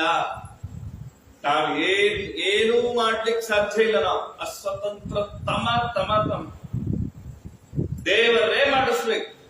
ಮತ್ತೆ ಇದರ ಮೇಲೆ ನಮ್ಗೊಂದು ಪ್ರಶ್ನೆ, ದೇವರೇ ಪಾಪ ಮಾಡಿಸ್ತಾನೆ, ಇದರ ದುಃಖ ದೇವರಿಗೆ ಆಗ್ಲಿ, ನಮ್ಗೆ ಯಾಕಾಗಲ್ಲ? ನೋಡ್ರಿ, ದುಃಖ ದೇವರಿಗೆ ಆಗಲ್ಲ, ನಮಗೆ ಆಗಲ್ಲ. ಕತ್ತಿ ಸಂಧಿಯಲ್ಲಿ ಒಂದು ದೃಷ್ಟಾಂತ ಕೊಡ್ತಾರೆ ಜಗನ್ನಾಥದಾಸರು. ಇದು ದೊಡ್ಡ ಪ್ರಶ್ನೆ ನಮಗೆ. ಈಗ ಈ ದೇಹ ಇದೆ, ಈ ದೇಹದಲ್ಲಿ ಇಬ್ಬರಿದ್ದಾರೆ, ಒಂದು ಜೀವಾತ್ಮ, ಇನ್ನೊಂದು ಪರಮಾತ್ಮ. ದಾಸರು ಹೇಳುವಂತೆ ಶುಕನೆಂಬ ಹಕ್ಕಿ ಹೇಳುತ್ತದೆ, ತಿಂದ ಹಕ್ಕಿ ಸೊರಗೈತಣ್ಣ, ತಿನ್ನದ ಹಕ್ಕಿ ಬಲತೈತಣ್ಣ. ತಿಂದ ಹಕ್ಕಿ ಸೊರಗತ್ತದ್ದು, ಉಲ್ಟಾ ಇದು. ಜಗತ್ತಲ್ಲಿ ಯಾರು ತಿಂತಾರೋ ಅವ್ರು ಚೆನ್ನಾಗಿ ದಪ್ಪ ಆಗ್ಬೇಕು, ಯಾರು ತಿನ್ನಲ್ಲ ಅವ್ರು ಕಡ್ಡಿ ಆಗ್ಬೇಕು. ಆದ್ರೆ ಇಲ್ಲಿ ಮಾತ್ರ ವ್ಯತ್ಯಾಸ ಆಗತ್ತೆ. ಇಲ್ಲಿ ತಿಂದ ಹಕ್ಕಿ ಸೊರಗತ್ತೆ, ತಿನ್ನದ ಹಕ್ಕಿ ಬಲಿಷ್ಠವಾಗಿರುತ್ತೆ. ತಿಂದ ಹಕ್ಕಿ ಅಂದ್ರೆ ಏನ್ ಗೊತ್ತಾ? ಜೀವ. ಜೀವ ಪ್ರಾರಬ್ಧ ಕರ್ಮವನ್ನ ತಿಂತಾನ, ಸುಖ ದುಃಖಗಳನ್ನ ತಿಂತಾನ. ಇಲ್ಲಿದ್ದು ಇಲ್ಲೇ ಪರಮಾತ್ಮ ಇದ್ದಾನ, ಅವನೇನು ತಿನ್ನಲ್ಲ, ಅವನಿಗೆ ಯಾವ ವಿಕಾರ ಆಗಲ್ಲ. ಜೀವಾತ್ಮ ಪರಮಾತ್ಮ ಇಬ್ರು ಇದ್ದಾರೆ. ಯಾಕಿದು? ಇದೇ ದೇಹದಲ್ಲೇ ಜೀವ ಇದ್ದಾನೆ, ಇದೇ ದೇಹದಲ್ಲೇ ಪರಮಾತ್ಮ ಇದ್ದಾನೆ. ಇಬ್ರು, ಒಬ್ಬ ಜೀವಾತ್ಮ, ಒಬ್ಬ ಪರಮಾತ್ಮ. ಇವನಿಗೆ ಮಾತ್ರ ಸುಖ ದುಃಖ ಆಗತ್ತೆ, ಇವನಿಗೆ ಏನೂ ಆಗಲ್ಲ. ಅದ್ ಹೆಂಗೆ? ಈ ಹಾಲಲ್ಲಿ ನೀವು ಕೂತೀರಿ, ಭಯಂಕರ ಹಿಮ ಬೀಸ್ತಾ ಇದೆ ಅಂತ ತಿಳ್ಕೊಂಡ್ರೆ ಚಳಿ ಬೇಡ, ಇನ್ನೇನ್ ಬೇಸಿಗೆ ಶುರುವಾಗುತ್ತೆ. ಬೇಸಿಗೆ ಬಗ್ಗೆನೇ ಹೇಳೋಣ. ನೀವು ಮೈಸೂರವರೆಗೆ ಅಷ್ಟು ಬೇಸಿಗೆ ಗೊತ್ತೂ ಇಲ್ಲ, ನಮ್ಮೂರಿಗೆ ಬರ್ರಿ ಒಂದ್ಸರಿ. ಮೇನಲ್ಲಿ ಅಂದ್ರೆ ಬೇಸಿಗೆ ಏನು ಅಂತ ಪರಿಚಯ ಆಗುತ್ತೆ. ಭಯಂಕರ ಶೆಕೆ ಆಗ್ತಾ ಇದೆ. ನಾನು ಎದುರಿಗೆ ಕೂತವರೆಲ್ಲ ಬೆವರ್ತಾ ಇದ್ದೀರಿ, ಕೊತ್ತ. ನಾನು ಸ್ವೆಟರ್ ಹಾಕೊಂಡು ಕುಡ್ಲಿಕ್ಕಾಗುತ್ತೆ. ನನಗೇನೋ ಶೆಕೆನೇ ಇಲ್ಲ, ತುಂಬಾ ಚಳಿ ಆಗ್ತದೆ ಅಂತ ಆಗಲ್ಲ. ಯಾಕಂದ್ರೆ ಇದೇ ಹಾಲಲ್ಲಿ, ಇದೇ ಊರಲ್ಲಿ ನಾವೆಲ್ಲಾರು ಕೂತ್ಕೊಂಡಿವಿ ಅಂದಾಗ ಎಲ್ಲಾರ್ಗೂ ಶೆಕೆ ಆಗ್ತದೆ. ಇನ್ನೇನು ಆಗೋದ್ರ ಸ್ವಲ್ಪ ಕೆಲವು ತುಂಬಾ ಜಾಸ್ತಿ ಬರ್ತಾರೆ, ಕಮ್ಮಿ ಬರ್ತಾರೆ, ಆದ್ರೆ ಎಲ್ಲರಿಗೂ ಆಗೋದು ಅದೇ. ಒಂದೇ ಆಗ್ಬೇಕು. ಒಬ್ಬನಿಗೆ ಮಾತ್ರ ಭಯಂಕರ ಚಳಿ ಆಗುತ್ತೆ, ಇನ್ನು ಉಳಿದವ್ರಿಗೆಲ್ಲ ಶೆಕೆ ಆಗುತ್ತೆ. ಹೆಂಗಾಗತ್ತೆ? ಆಗಲ್ಲ. ಇದೇ ದೇಹದಲ್ಲಿರುವ ಜೀವಾತ್ಮನಿಗೆ ಭೋಗ, ಸುಖ ದುಃಖಾದಿಗಳ ಭೋಗ ಆಗತ್ತೆ. ಇದೇ ದೇಹದಲ್ಲಿರುವ ಪರಮಾತ್ಮನಿಗೆ ಅದರ ವಿಕಾರ ಆಗಲ್ಲ. ಹೇಗೆ? ಏನ್ ಅದ್ಭುತ ದೃಷ್ಟಾಂತ ಗೊತ್ತಾ? ಇದು ನಿಜವಾಗ್ಲೂ ದೊಡ್ಡ ಪ್ರಶ್ನೆ. ಜಗನ್ನಾಥದಾಸರ ಈ ದೃಷ್ಟಾಂತ ನಮಗೆ ಇರ್ಲಿಲ್ಲ ಅಂದ್ರೆ ಇಷ್ಟು ಜಟಿಲವಾದ ತತ್ವವನ್ನು ನಮ್ಗೆ ಅರಗಿಸ್ಕೊಳ್ಳಿಕ್ಕಾಗತ್ತೆ. ಅವ್ರಂತಾರ, ಕಾದ ಕಬ್ಬಿಣದ ಒಳಗೆ ಇರುವಂತಹ ಬೆಂಕಿ, ಕಬ್ಬಿಣ ಚೆನ್ನಾಗಿ ಕಾಯಿಸಿದ ಮೇಲೆ ತಾನೇ ಅದನ್ನ ಹೆಂಗ್ ಬೇಕು ಹಂಗ ಮಣಸ್ಲಿಕ್ ಬರುತ್ತೆ. ಕಬ್ಬಿಣವನ್ನ ಚೆನ್ನಾಗಿ ಕಾಯಿಸಿ ಹೊಡಿತೀವಲ್ಲ ಸುತ್ತಿಗೆಯಿಂದ. ದೃಷ್ಟಾಂತ ಚೆನ್ನಾಗಿದೆ ನೋಡಿ. ಆ ಕಬ್ಬಿಣದಲ್ಲಿ ಬೆಂಕಿ ಇದೆ, ಅದೇ ಲೋಹದಲ್ಲಿಯೇ ಕಬ್ಬಿಣ ಮತ್ತು ಬೆಂಕಿ ಎರಡೂ ಇದೆ. ನಾವು ಹೊಡಿತೀವಿ, ಚೆನ್ನಾಗಿ ಹೊಡೆದು ನಮ್ಗೆ ಏನ್ ಬೇಕೋ ಆ ಆಕಾರಕ್ಕೆ ಬಳಸ್ತೀವಿ. ಆ ಪೆಟ್ಟು ಕಬ್ಬಿಣಕ್ಕೆ ಬೀಳತ್ತೆ ಹೊರತು ಬೆಂಕಿ ತಾಗ. ಕಬ್ಬಿಣಕ್ಕೆ ವಿಕಾರ ಆಗತ್ತೆ ಹೊರತು ಬೆಂಕಿ ವಿಕಾರ ಆಯ್ತಾ? ಬೆಂಕಿಗೆ ವಿಕಾರ ಆಯ್ತು. ಅಲ್ಲೇ ಇದೆ ಬೆಂಕಿ, ಬೆಂಕಿ ಇದ್ದದಕ್ಕೆ ಹೊಡಿತಾ ಇರೋದು. ಬೆಂಕಿ ಇದ್ದಿದ್ದಿಲ್ಲ ಅಂದ್ರೆ ಆ ಕಬ್ಬಿಣಕ್ಕೆ ಏಟೇ ಬೀಳ್ತಿರ್ಲಿಲ್ಲ ವಾಸ್ತವಿಕವಾಗಿ. ಆದ್ರೆ ವಿಕಾರ ಆಗಿದ್ದು ಕಬ್ಬಿಣಕ್ಕಾಯ್ತೆ ಹೊರತು ಅಲ್ಲಿರುವಂತಹ ಬೆಂಕಿಗೆ ವಿಕಾರ ಆಗ್ಲೇ ಇಲ್ಲ. ಹಾಗೆ ಅದೇ ದೇಹದಲ್ಲೇ ಜೀವ, ಅದೇ ದೇಹದಲ್ಲಿ ಪರಮಾತ್ಮ.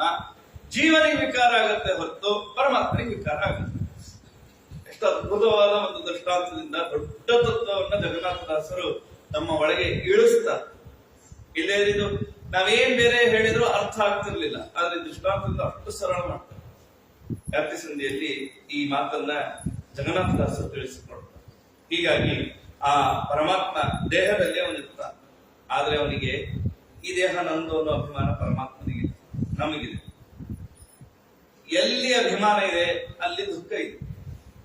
ಅಭಿಮಾನ ದೇವ ಸಂಸಾರ. ಹೊರಗೆ ಮಗು ಅಳ್ತಾ ಇತ್ತು, ತಾಯಿ ಒಳಗೆ ಅಡಿಗೆ ಮಾಡ್ತಾ ಇದ್ದು, ಓಡಿ ಬರ್ತಾಳೆ ಬಾಗಿಲಿಗೆ, ಏನಾಯ್ತು ನನ್ನ ಮಗುವಿಗೆ ಅಂತ ನೋಡ್ಲಿಕ್ಕೆ. ಪಕ್ಕದ ಮನೆ ಮಗು ಅಳ್ತಾ ಇತ್ತು, ಪಕ್ಕದ ಮನೆ ಮಗುನ ವಾಪಸ್ ಹೋಗ್ತಾನೆ. ಆಕೆ ದುಃಖ ಆಗಲ್ಲ, ನನ್ನ ಮಗು ಆದ್ರೆ ನನಗ್ ನೋವಾಗುತ್ತೆ, ಪಕ್ಕದ ಮನೆ ಯಾವ್ದೋ ಮಗು ಅಂತ ನನಗೆ ದುಃಖ. ಎಲ್ಲಿ ಅಭಿಮಾನ ಹೆಚ್ಚೆಚ್ಚಾಗತ್ತೆ ನೋಡ್ರಿ, ಅಷ್ಟಷ್ಟು ದುಃಖ ಜಾಸ್ತಿ ಆಗುತ್ತೆ. ಅದಕ್ಕೆ ಮನೆಗಳಲ್ಲಿ ಬಹಳ ಸಲಕರಣೆಗಳನ್ನ ತುಂಬಬೇಡ್ರಿ ಅನ್ನೋ ಭಾಗವತ. ತುಂಬಾ ವಸ್ತುಗಳನ್ನು ತಗೊಂಡ್ಬಿಡ್ತೀವಿ, ಆಮೇಲೆ ಏನಾದ್ರೂ ಆದಾಗ ಭೀಕರ ದುಃಖ ಆಗುತ್ತೆ. ಎಷ್ಟೆಷ್ಟು ನಾವು ನಮ್ದು ಅಂತ ವಸ್ತುಗಳನ್ನ ಹೆಚ್ಚು ಮಾಡ್ತೇವೆ, ಅಷ್ಟಷ್ಟು ದುಃಖ ಹೆಚ್ಚಾಗತ್ತದ, ಅಷ್ಟಷ್ಟು ದುಃಖ ಹೆಚ್ಚಾಗುತ್ತೆ. ಹೀಗಾಗಿ ಆ ಪರಮಾತ್ಮ ಹೇಳ್ತಾನೆ, ಜೀವ ವೈರಾಗ್ಯಾದಿಗಳನ್ನ ಸಂಪಾದನೆಯನ್ನ ಮಾಡಿದರೇನೇ ಜ್ಞಾನ ಉಂಟಾಗುತ್ತೆ, ಅಭಿಮಾನ ಹರಿದು ಹೋಗುತ್ತೆ. ಜ್ಞಾನದಿಂದ ಅಭಿಮಾನ ಹೋಗುತ್ತೆ, ಜ್ಞಾನದಿಂದ ವೈರಾಗ್ಯ ಬರುತ್ತೆ. ಮಹಾನುಭಾವರಾದ ವಿಷ್ಣು ತೀರ್ಥರ ಬಗ್ಗೆ ಹೇಳಬೇಕಾಗಿತ್ತು, ನಾನು ಮೊನ್ನೆ ಹೇಳಿಲ್ಲ. ಏನ್ ವೈರಾಗ್ಯಕ್ಕೆ ಒಂದು ಅಂಬಾಸಿಡರ್ ಅಂದ್ರೆ ವಿಷ್ಣು ತೀರ್ಥರು. ನಿಮಗ್ ಗೊತ್ತಿದೆಯಲ್ಲೋ ಗೊತ್ತಿಲ್ಲ ಅವರ ಕಥೆ. ಇಷ್ಟು ಗೊತ್ತಿದೆ ನಿಮಗ್, ಮಂಚ ಬಾರೋದು ಮಡದಿ ಬಾರೋಳು ಹಾಡು ಕೇಳಿದ್ರು ವೈರಾಗ್ಯ ಬಂತು, ಅವರು ಸನ್ಯಾಸಿಗಳಾಗ್ಬಿಟ್ರು. ಡೈರೆಕ್ಟ್ ಸನ್ಯಾಸಿಗಳಾಗಿಲ್ಲ ಅವರು.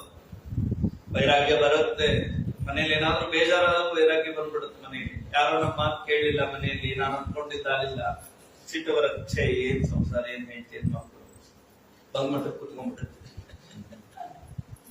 ಕೆಲವರು ಸಿಟ್ಟಿಗೆ ದೂರ ಹೋಗ್ಬಿಟ್ಟಿರ್ತಾರೆಲ್ಲೋ, ಕೋಪ ಮಾಡ್ಕೊಂಡು. ವೈರಾಗ್ಯ ಏನ್ ಈ ಮನೆ ಬೇಡ, ಏನ್ ಬೇಡ, ಸೀದಾ ತಿರ್ಕೋ ಮುಳುಬಾಗ್ಲಿಗೋ ಪ್ರಶಾಂತ ಸ್ಥಳಕ್ಕೆ ಹೋಗ್ಬಿಡೋದು.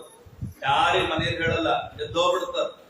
ಮನೇಲಿ ಯಾರು ಮಾತು ಕೇಳಿಲ್ಲ, ಇನ್ನೊಂದು ವೈರಾಗ್ಯ ಬಂದು ಹೋಗ್ತಾರೆ. ಬೆಳಿಗ್ಗೆ ಅಲ್ಲೆಲ್ಲ ಸ್ನಾನ, ಪ್ರದಕ್ಷಿಣೆ, ಪಂಚಾಮೃತ, ಇವು ಪಾಠ, ಅದು ಇದೆಲ್ಲ ನಡೀತಾ ಇರುತ್ತೆ, ನೋಡ್ತಾರೆ. ಮಧ್ಯಾಹ್ನ ಊಟ ಆಗುತ್ತೆ, ಮಂಗಳಾರತಿ ಊಟ, ಅರ್ಚಕರು ಬೀಗ ಹಾಕೊಂಡು ಹೋಗ್ಬಿಡ್ತಾರೆ. ಯಾರಿಲ್ಲ, ಇವರು ರಘುತ್ತಮರು ಯೋಚನೆ ಶುರು. ಏನೋ ಕೋಪ ಮಾಡ್ಕೊಂಡು ಬಂದ್ಬಿಟ್ಟೆ ನಿನ್ನೆ ಮನೆಯಿಂದ, ಇವತ್ತು ಬೆಂಡೆಕಾಯಿ ಹುಳಿ ಮಾಡು ಅಂತ ಹೇಳಿದ್ದೆ, ನಾನೇ ಬೆಂಡೆಕಾಯಿ ತಂತೀನಿ ಅಂತಿದ್ದೆ, ಪಾಪ ಹುಳಿ ಮಾಡಿದ್ರೋ ಇಲ್ಲೋ ಮನೆಯಲ್ಲಿ. ಅಲ್ಲಿ ವೈರಾಗ್ಯ ಇರೋದು ಗೊತ್ತಾಗುತ್ತೆ. ಪ್ರಶ್ನೆ ಶುರು. ಅಲ್ಲಿಂದ ಫೋನ್, ಏನ್ ಮಾಡಿದ್ರಿ, ಊಟ ಮಾಡಿದ್ರೋ ಇಲ್ಲೋ, ನಾನೇನೋ ಬಂದ್ಬಿಟ್ಟೆ ಕೋಪ ಮಾಡ್ಕೊಂಡು. ಅವ್ರ ಮಾಡಿರ್ತಾರೆ, ಇನ್ನೂ ಹೋಗಿ 6 ಗಂಟೆನೋ ಆಗ್ಲೇ ಫೋನ್ ಮಾಡೇ ಬಿಟ್ರೆ ಅವ್ರು ಬೈತಿರ್ತಾರೆ. ನೀವು ಅವ್ರ ಬಿಟ್ರಿ. ನಮ್ಮ ವೈರಾಗ್ಯ ಎಲ್ಲ ಇಷ್ಟಕ್ಕೆ ಇದೆ. ಅಂದ್ರೆ ಯಾವ್ದೋ ಒಂದು ಕ್ಷಣದಲ್ಲಿ ಹುಟ್ಟತ್ತೆ, ಒಂದ್ ಸ್ವಲ್ಪ ಹೊತ್ತಾದ್ಮೇಲೆ ಹೋಗ್ಬಿಡುತ್ತೆ ವೈರಾಗ್ಯ. ಸುತ್ತಿರ್ತಾರಂತ, ನನಗ್ ಬಂದಿದೆ ವೈರಾಗ್ಯ ಈಗ ಹಾಡು ಕೇಳಿ. ಇದು ಬಂದದ್ದು 100% ಪ್ಯೂರ್ ಹೌದಲ್ವ ವೈರಾಗ್ಯ? ಪರೀಕ್ಷೆ ಮಾಡ್ಕೊಡ್ತಾರೆ. ಅಂದ್ರೆ ಇದನ್ನ ಕಲ್ಪನೆ ಮಾಡ್ಕೊಳ್ಲಿಕ್ಕೆ ಆಗಲ್ಲ ನಮ್ಮಿಂದ. ವಾನಪ್ರಸ್ಥಕ್ಕೆ ಹೋಗ್ತಾರೋ, ಹೆಂಡತಿಯನ್ನು ಕರ್ಕೊಂಡು 26 ವರ್ಷ ಅಂತ ಹೋದಾಗ ಒಂದು ವ್ರತ ಮಾಡ್ತಾರ, ಅಸಿಧಾರ ಅಂತ ಒಂದು ವ್ರತ ಮಾಡ್ತಾರೆ. ಏನ್ ನೋಡ್ರಿ, ಇಂಥ ವಿಚಿತ್ರ ವ್ರತ ಇದೆ.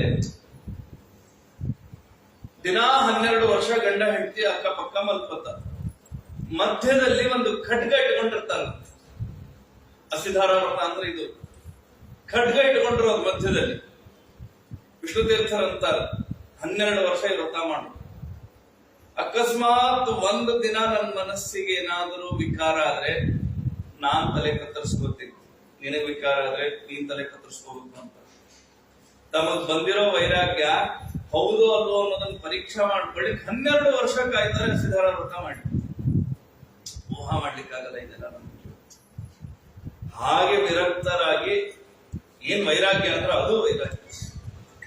ಸರ್ವಂ ವಸ್ತು ಭಯಾತ್ಮಕಂ ಹಿ ಜಗತಿ ವೈರಾಗ್ಯಮೇವಾ ಭಯ. ಶಾಸ್ತ್ರ ಹೇಳುತ್ತೆ ಎಲ್ಲಾ ವಸ್ತುವಿನಲ್ಲಿ ಭಯ ಇದೆ, ಎಲ್ಲಾ ವಸ್ತುವಿನಲ್ಲಿ ಇದೆ. ದೊಡ್ಡದಿರ್ಲಿ ಸಣ್ಣದಿರ್ಲಿ ಎಲ್ಲಾ ವಸ್ತುಗಳಲ್ಲಿ ಭಯ ಇದೆ. ವೈರಾಗ್ಯಮೇವಾ ಭಯ. ಜಗತ್ತಿನಲ್ಲಿ ಅಭಯವಾದದ್ದು ಒಂದೇ ವೈರಾಗ್ಯ. ನವಕೋಟಿ ನಾರಾಯಣನಿಗೆ ಎಲ್ಲಾ ದಾನ ಮಾಡಿ ಬಿಟ್ನಲ್ಲ. ವ್ಯಾಸರಾಜರ ಹತ್ರ ಬರಬೇಕು ಹಂಪಿಗೆ, ನಡ್ಕೊಂಡು ಬರ್ತಾ ಇದ್ದಾರೆ ಕಾಡಿನಲ್ಲಿ, ಗಂಡ ಹೆಂಡತಿ ಇಬ್ರು. ಹೆಂಡತಿ ಅಂದ್ಲ, ನನ್ಗೆ ಯಾಕೋ ಭಯ ಆಗ್ತಾ ಇದೆ ಅಂದ್ಲು. ಅವ್ರಂದ್ರು ಯಾಕೆ ಭಯ, ಇಷ್ಟು ದಿವಸ ಆಗಿಲ್ಲ, ಈಗ ಅವ್ರು ಭಯ ಅನ್ನುವಂಥದ್ದು ಏನಿದೆ ಇಲ್ಲಿ ಅಂದ್ರು. ರಾತ್ರಿ ಆಕೆ ಗಂಟು ಹಿಡ್ಕೊಂಡಿದ್ಲಂದು. ಆ ಗಂಟೊಳಗೆ ಏನಿದೆ ಅಂತ ಕೇಳಿದ್ರು. ಆಕೆ ಅಂದ್ರೆ ಏನಿಲ್ಲ, ಒಂದೆರಡು ಬಟ್ಟೆ, ನಿಮ್ಗೆ ಏನಾದ್ರು ಬಾಯಲ್ಲಿ ಕೇಳಿದ್ರೆ ಅಲ್ಲಿ ಇಲ್ಲಿ ಕುಡಿಲಿಕ್ಕೆ ಎತ್ಕೊಂಡು ಬೆಳ್ಳಿ ಲೋಟ ಇಟ್ಕೊಂಡಿನಿ ಅಂತ. ಕೊಡ ಲೋಟ ಅಂತ ಎಸ್ಕೊಂಡು ಬೀಸಿ ಹೋಗಿದ್ರಂತ. ಬಾಯಿ, ಇನ್ನೇನ್ ಭಯ ಇಲ್ಲ. ಎಷ್ಟು ವಸ್ತುಗಳಿದೆ ಅಷ್ಟು ಭಯ ಇದೆ. ತುಂಬಾ ದರಿದ್ರನ ಮನೆಗೆ ಸಿಸಿ ಕ್ಯಾಮೆರಾ ಇರಲ್ಲ, ತುಂಬಾ ಗುಡಿಸಲಲ್ಲಿ ಬದುಕುವ ಮನೆಗೆ ವಾಚ್ಮೆನ್ ಇರಲ್ಲ. ಎಷ್ಟೆಷ್ಟು ನಾವು ದೊಡ್ಡವರಾಗ್ತಾ ಹೋಗ್ತೀವಿ, ನಮ್ಮ ಮನೆಗೆ ಸಿಸಿ ಕ್ಯಾಮೆರಾ ಬೇಕು, ಇನ್ನೂ ಶ್ರೀಮಂತರಾದ್ರೆ ವಾಚ್ಮೆನ್ ಬೇಕು, ಅವ್ರಿಗೆ ಇನ್ನೂ ಶ್ರೀಮಂತರಾದ್ರೆ ಹೊರಗೆ ಹೋಗ್ಬೇಕಾದ್ರೆ ಸೆಕ್ಯೂರಿಟಿ ಬೇಕು. ಇಡೀ ಜೀವನ ಭಯದಲ್ಲಿ ಕಳೆದ್ಬಿಡುತ್ತೆ. ಹೀಗಾಗಿ ಎಷ್ಟು ನಾವು ಹಗುರವಾಗಿರ್ತೀವಿ ಅಷ್ಟು ವಿರಕ್ತರಾಗ್ತೀವಿ. ವಿರಕ್ತರಾದ್ರೆ ದೇವರಿಗೆ ಹತ್ರ ಆಗ್ತೀವಿ. ಪರೀಕ್ಷಿತ್ ಮಹಾರಾಜನಿಗೆ ಶುಕಾಚಾರ್ಯ ಹೇಳುವಂತಹ ಮಾತು, ದೋಷರಹಿತವಾದ ಭಕ್ತಿ ಇದು ದೇವರಿಗೆ ಅತ್ಯಂತ ಪ್ರಿಯ. ಈ ಭಕ್ತಿಯ ದೋಷ ಯಾವುದು ಅಂದ್ರೆ ಒಂದು ಕಾಮ. ಕಾಮ ಅಂದ್ರೆ ಆಸೆಗಳು, ಅಂದ್ರೆ ಏನೋ ಬೇಕು ಅಂತ ದೇವರ ಹತ್ರ ಹೋಗೋದಿದೆಯಲ್ಲ, ಇದು ಬಹಳ ತಪ್ಪು. ಇದು ಬೇಕು, ಅದು ಬೇಕು, ಬೇಕು ಅನ್ನೋದಕ್ಕೆ ಬ್ರೇಕ್ ಹಾಕಿದಾಗಲೇನೆ ಭಕ್ತಿ ಪಕ್ವ ಆಗುತ್ತೆ. ನಾವು ಬ್ರೇಕ್ ಫೇಲ್ ಆಗ್ಬಿಟ್ಟಿದೆ ಯಾವ್ದ್ರಲ್ಲಿ ಅಂದ್ರೆ ಬೇಕು ಅನ್ನೋದು. ದಾಸರ ಒಂದು ಕಡೆಗಂತ ಸಪ್ಪಡಿ ಮೆಲುವಾಗ ಏನೋ ಇದೆ, ತುಪ್ಪದ ಆಸೆ, ತುಪ್ಪ ಸಿಕ್ಕಾಗ ಕುಪ್ಪದ ಆಸೆ, ತುಪ್ಪ ಸಿಕ್ಕಾಗ ಕುಪ್ಪರಿಗೆ ಆಸೆ. ಯಾವತ್ತು ಹೋಗ್ಬೇಕು ಈ ಆಸೆ? ಹೋಗೋದೇ ಇಲ್ಲ, ಹೋಗೋದೇ. ಅದನ್ನ ಬಲಾತ್ಕಾರವಾಗಿ ಆಸೆಯನ್ನ ಕಿತ್ತಿ ಕಟ್ಟಿ ಹಾಕಿ ನಾವು ಹೊರಗೆ ಹೋಗ್ಬೇಕಂತೆ. ಆಸೆ ನಮ್ಮನ್ನು ಬಿಟ್ಟು ಹೋಗೋದೇ ಇಲ್ಲ.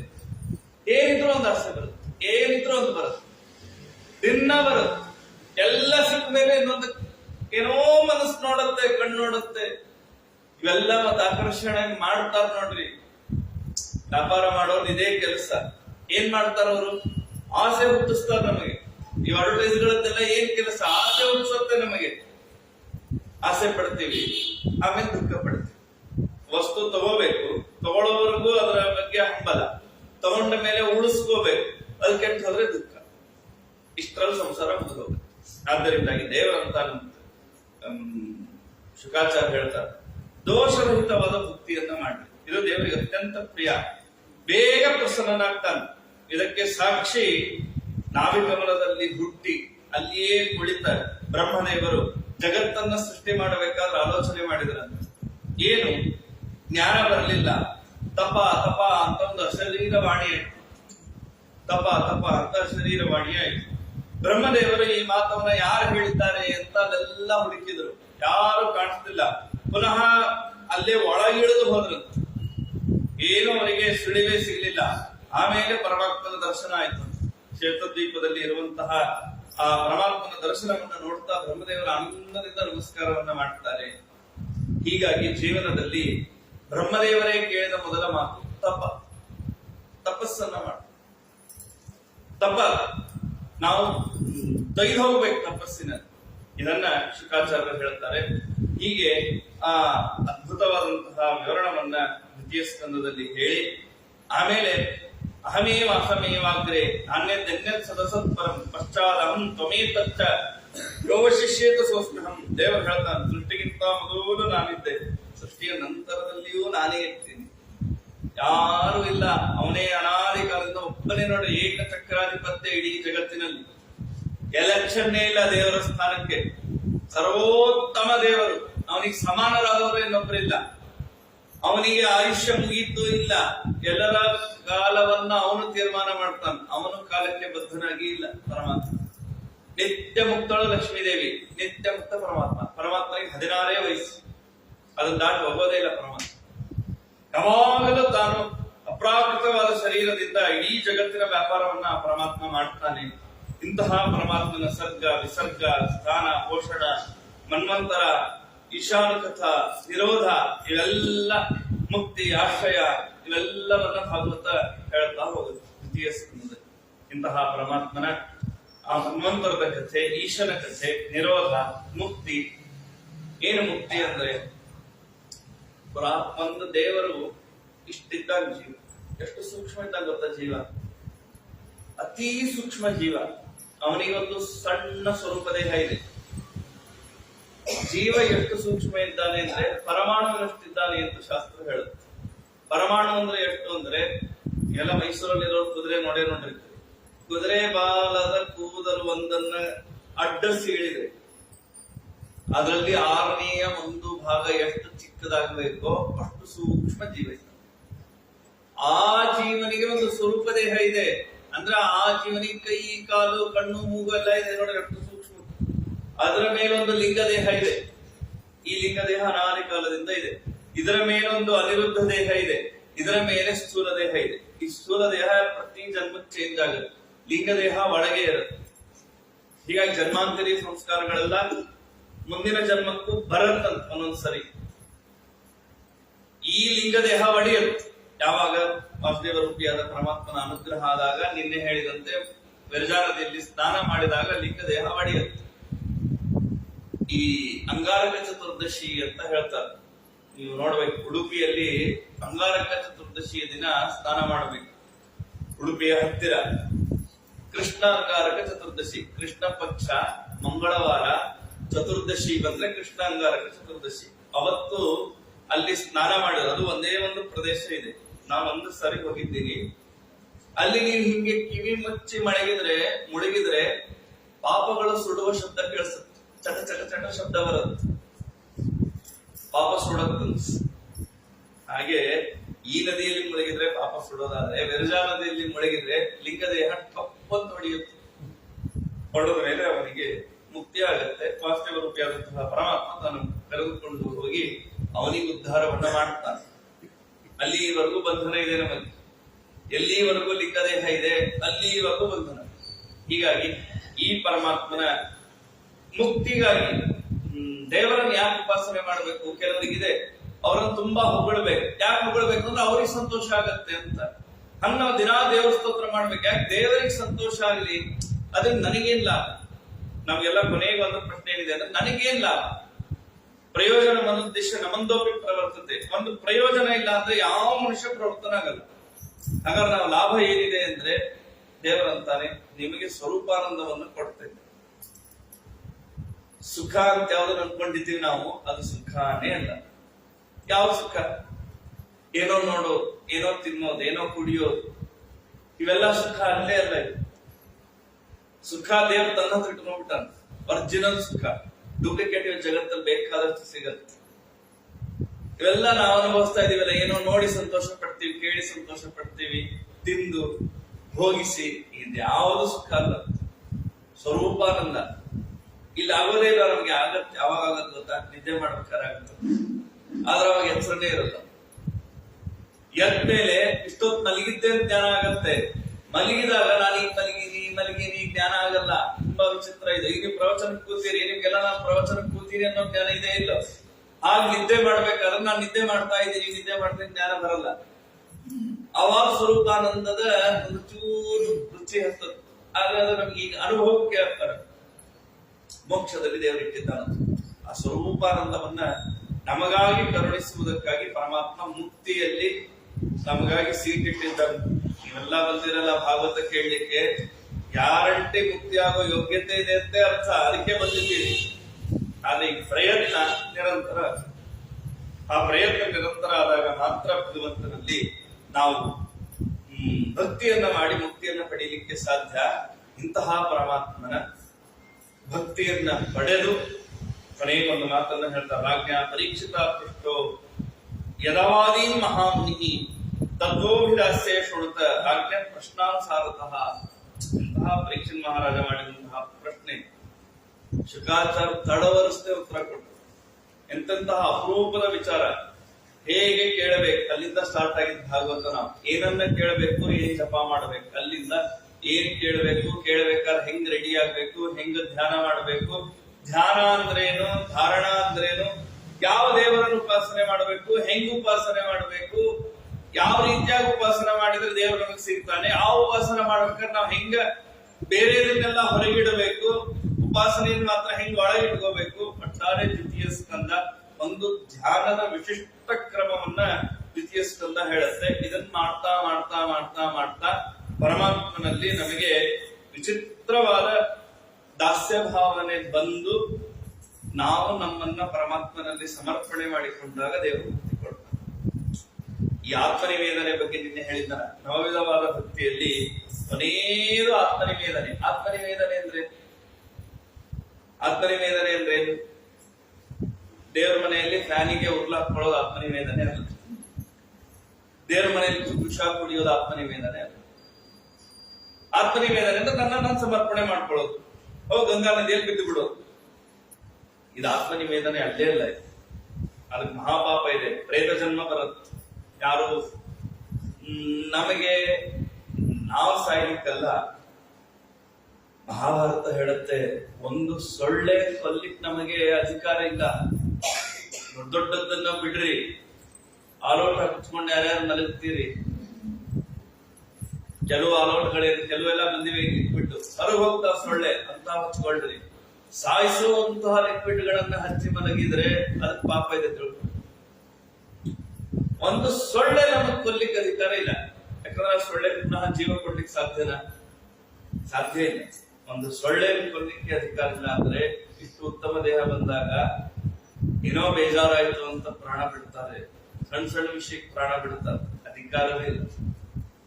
ಆತ್ಮನಿವೇದನೆ ಅಂದ್ರೆ ಆತ್ಮನಿವೇದನೆ ಅಂದ್ರೆ ಸತ್ಯಧರ್ಮ ತೀರ್ಥರಂತಾರೆ, ಸಾಯೋ ಕಾಲಕ್ಕೆ ಆತ್ಮನಿ ವೇದನೆ ಆಗುತ್ತೆ.